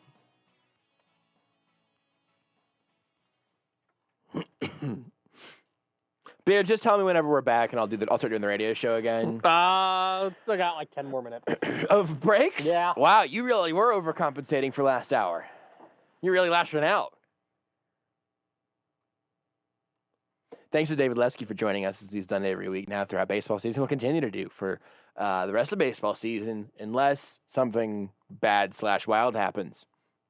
bit.ly/Lesky hates money. Is what you can go to.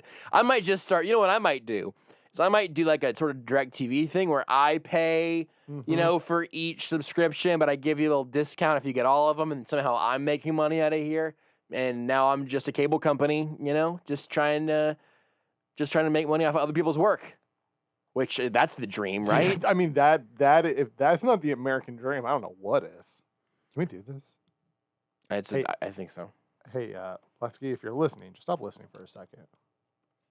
Hey, Seth, I know there's no chance you're listening, so you're good. Because you got like 12 kids. You got 75 kids and 14 jobs. You're fine. You can throw some sense our way. Beards, hey, do you Seth, happen to have one of your kids subscribe to us on Twitch? Give us some money. That's a great point. Come on, Seth. I feel like we might be able to make Seth seem cooler. Each kid needs their own subscription, though. Absolutely. Honestly, if each of his kids followed us on Twitch, we'd become one of the most popular channels on the platform. We would be partners. Yeah, absolutely. Yeah. Absolutely. I think we'd be able to buy Twitch. It'd be like now here at the top of the platform we've got Ninja, we've got Almost Entirely Sports. Almost Entirely Sports. I think this is we could just start playing Among Us during the show. Something that I want to do anyway. New map is just okay, though. We talked about this with Scott. Yeah. We've covered that ground. Beards, do you have the Pokemon music? I do! Thank you for stalling so I could get that open and fix it. I don't know why I was expecting something more climatic, because I know this is music, but for some reason I was almost just expecting it gets here. The Poke Rap. No, it's good. It's great. It's good. I don't know why. This is a me thing. I don't know what I was expecting. I know this is music. It's great. What is this one from? Oh, this is yes. This is the Champion. Yes. Champion's Road or Path or it's just the Champion. The battle. Yeah. This one is a jam, though. It is good. It's very good. It's also an hour long, 30 minutes long. I have found. Can we play this during our breaks? So I have found some Spotify playlist of Pokemon lo-fi music that can be played on Twitch. Are we sure? Yes, because I know Pokemon Are we music. sure that it can be on all Pokemon three music? platforms? Pokemon music can, because it is licensed because it was created in Japan, and there's a license between Japan and Twitch that allows you to play Japanese music created. We are also on Facebook and YouTube, and that makes me a little nervous, but we'll work on it. We'll work on it. But also, this is like remix stuff, so I think it's fine. I think unless that person comes for us. And my guess is they're not. No, and at that point, because they also did say most of them say in the descriptions hey, have fun. Just in life in general. Yeah. The reason the Pokemon music is here is because the championship of the Poke Bracket has been set. It is 2 of the 4 number 1 seeds, Charizard versus Pikachu. It's like he was here in the room with us. Real fast. Yes. I've been tweeted. You have also been tweeted at Todd Bryant bought the 15 Tim Tebow. No. Fireflies, the Columbia Fireflies. Oh, beautiful. Shirt. Oh, fantastic. It is nice. So he's disappointed though in the quality of the shirt. Well, it was used apparently. I think it's just What? wrinkled. Well, he says I didn't know it was used because it's wrinkled. I don't think it's used. I just think it's wrinkled. But he says it smells like smoke. I mean, he says it's used. I don't know. Is it used? I don't know if he's. I'm confused. Maybe it's just wrinkled. I don't know. Todd, if you're listening, did it say it was used? Wash that shirt. Wash that shirt, Todd. But yeah, wash it. That's very exciting. And then find Tim Tebow and have him sign it. And then never wear it again. But you have to wear it when he's signing it. Otherwise, what's the point?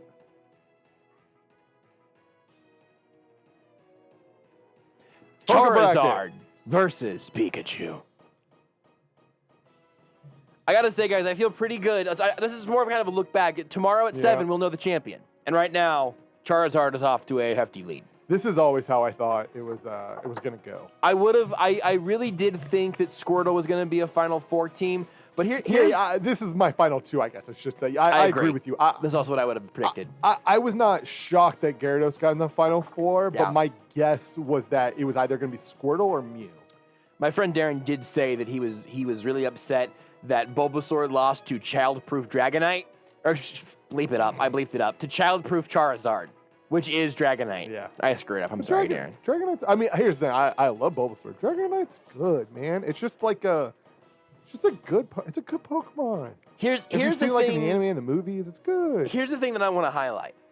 The highest seed to make it into even the second round was what I believe to be a little bit of a severely underseeded 11 seed Growlithe. 11 seeded Abra beat Slowpoke. I hated that upset. I love Slowpoke. Yeah. But Abra's good, but Growlithe's a good boy. But 2 11 seeds won in the first round. And I think we got a couple of 10 seeds. And that was it. And a couple of 9 seeds. That was it for the first round upsets. Then after that, we had 1, 2, 3, 4, 1, 2, 3, 5, 1, 2, 3, 5, 1, 2, 3, 5. The seeding committee here, being the 3 of us. Pretty good. Then we get 3 1s and a 2 in the Final Four. I think we collectively did a pretty bang-up job. At the very least, Especially we're at the counted. top. Especially at the top. Yep. Growlithe over Kangaskhan, like, it's not surprising looking back just because, like, Growlithe's a good boy. And good boys are gonna, you know, I really like Kangaskhan, but it's a little, you could say it's a little just, you know, a little, bland is not the right word, but it's not like special, whereas Growlithe's a fire boy. Right. It's a good fire boy. It's very good. People like good fire boys. But I think, and you're right, most of the arguments, like, look, could Dugtrio was a 12 seed. Could Dugtrio have been completely eliminated from this tournament and replaced by Porygon? Yeah. That would, in fact, I'm looking at that. Maybe it should have. In fact, that probably should have happened. Nah. But it didn't, but ultimately, the bubble teams, just much like Real March Madness, the bubble teams were really just about getting in the tournament or not. Yeah. The players here that were going to advance, we nailed it, I think. Beers, have you seen the Alolan Dugtrio? Alolan Dugtrio is very good. Let me look. It's great. Yeah, I feel pretty good about all of this. Dugtrio's good. Alolan Dugtrio is like, whoa. It's good. I don't know why they decided Alolan Dugtrio Hang gets on, hair. let me pull that up on the But video oh feed. boy, Let me like, put it on the video. it was a great decision. My surprises here is that we did get so far in with obviously we didn't include any of the secondary starter forms because we capped it at just 2 forms per evolution. Was surprised to see Bulbasaur bounce in the Sweet 16. Surprised to see Blastoise and Squirtle bounce in the Elite 8. Was surprised to see Charmander bounced. Where did Charmander go? They were bounced by Blastoise. 16, that was a tough matchup for both of them there. I personally, it's very good. I'm excited to see. I want to see the. Oh boy, it's extremely good. The Alolan forms were they were good. Strong. They were good. Absolutely, very strong. They did well. So real quick here, look at the bracket. I want you guys to tell me what your personal Final Four would have been. The actual Final Four with the bracket was Charizard, Gyarados, Mewtwo, Pikachu. Take a look over the your Final Four. I'm gonna have a couple of real honking upsets here. Yeah. But that's the fun of it. For me, it's just Charizard, Mewtwo, Pikachu, or just those. To me, those are just the clear three. Those are locks to me. Those are always going to be locks to me. I think I would have either went with Squirtle or Mew for my fourth one. I think I lean towards Mew because it's I don't know. I like Mew. Mew's cool. It can learn every move. It's got every Pokemon's DNA in it. Mew's OG. Beards, you know what your Final Four would be? I think I've got mine. Based on how the bracket is seeded, it would probably be Charizard, Mewtwo, Gyarados, and then either Alakazam or Dragonite in the fourth spot. So, that'd be me. I would have gone... And I guess, real fast, not to before you... I guess when I say Pikachu, I guess that's just more of my, You've got respect for the icon. It's the logo. Yeah, I think that's fair. You have to justify it. Yeah. I knew it was going to get there. I knew Pikachu was going to be in the national title game. I'm definitely taking Squirtle out of the East for me personally. And I'm taking Pikachu out of the Midwest, I think, for a lot of those similar reasons. In the South, I think I'm taking Charmander, the 2 seed, even beating Mewtwo. And out of the West, beating Charizard. Ooh. In the 3rd round. Ooh. The number 5 seed, Cinderella. Yeah. Psyduck is a Final Four Pokemon for me. Yeah, it's just the truth. Nothing wrong with that. It's just my favorite. Nothing wrong I with just that. love that little confused little duck. It's great. It's a confused little duck with It gets psychic powers. headaches. It gets headaches. And its headaches, it uses them as attacks. It's the best. It's great. Psyduck, criminally underrated. There you go. Go vote if you want. It's my pin tweet at JB Brisco. Championship game of the poker bracket, Charizard versus Pikachu. Take the show with you wherever you go. Listen live on the Sports Radio 810 mobile app and 810WHB.com.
Pass the mic though. Pass the mic. Bow. Hey.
This is Almost Entirely Sports with Joshua Brisco. Durf. On Sports Radio 810 WHB.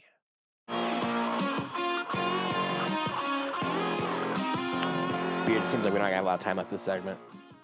Nope. Your time management. I don't want to say it's Andy Reid-esque. Oh no! Oof. Philadelphia. Are you saying that Beards is a Philadelphia? You're like Roy Williams retiring with like 20 timeouts. If you don't know that, Roy Williams was famous for you might go on like a 16-0 run and he just refused to call time. I was like, hey, guys, got to learn. So people made the joke that somebody didn't run backwards with the ball out there on the mic. Sorry for wanting to just have a fun. I was sorry, Beards. I was trying to have a fun radio segment with my friends about talking about sports and Pokemon and whatnot. I was sorry. That was mean. We're taking Beard, you're a champion. We're taking you're a bad champion, energy Beards. into the night. We'll try to do better Beards, tomorrow. You're a champion. You 7 won. to 10. You got a Super Bowl. We'll talk to you then. Bye, Mom. You are listening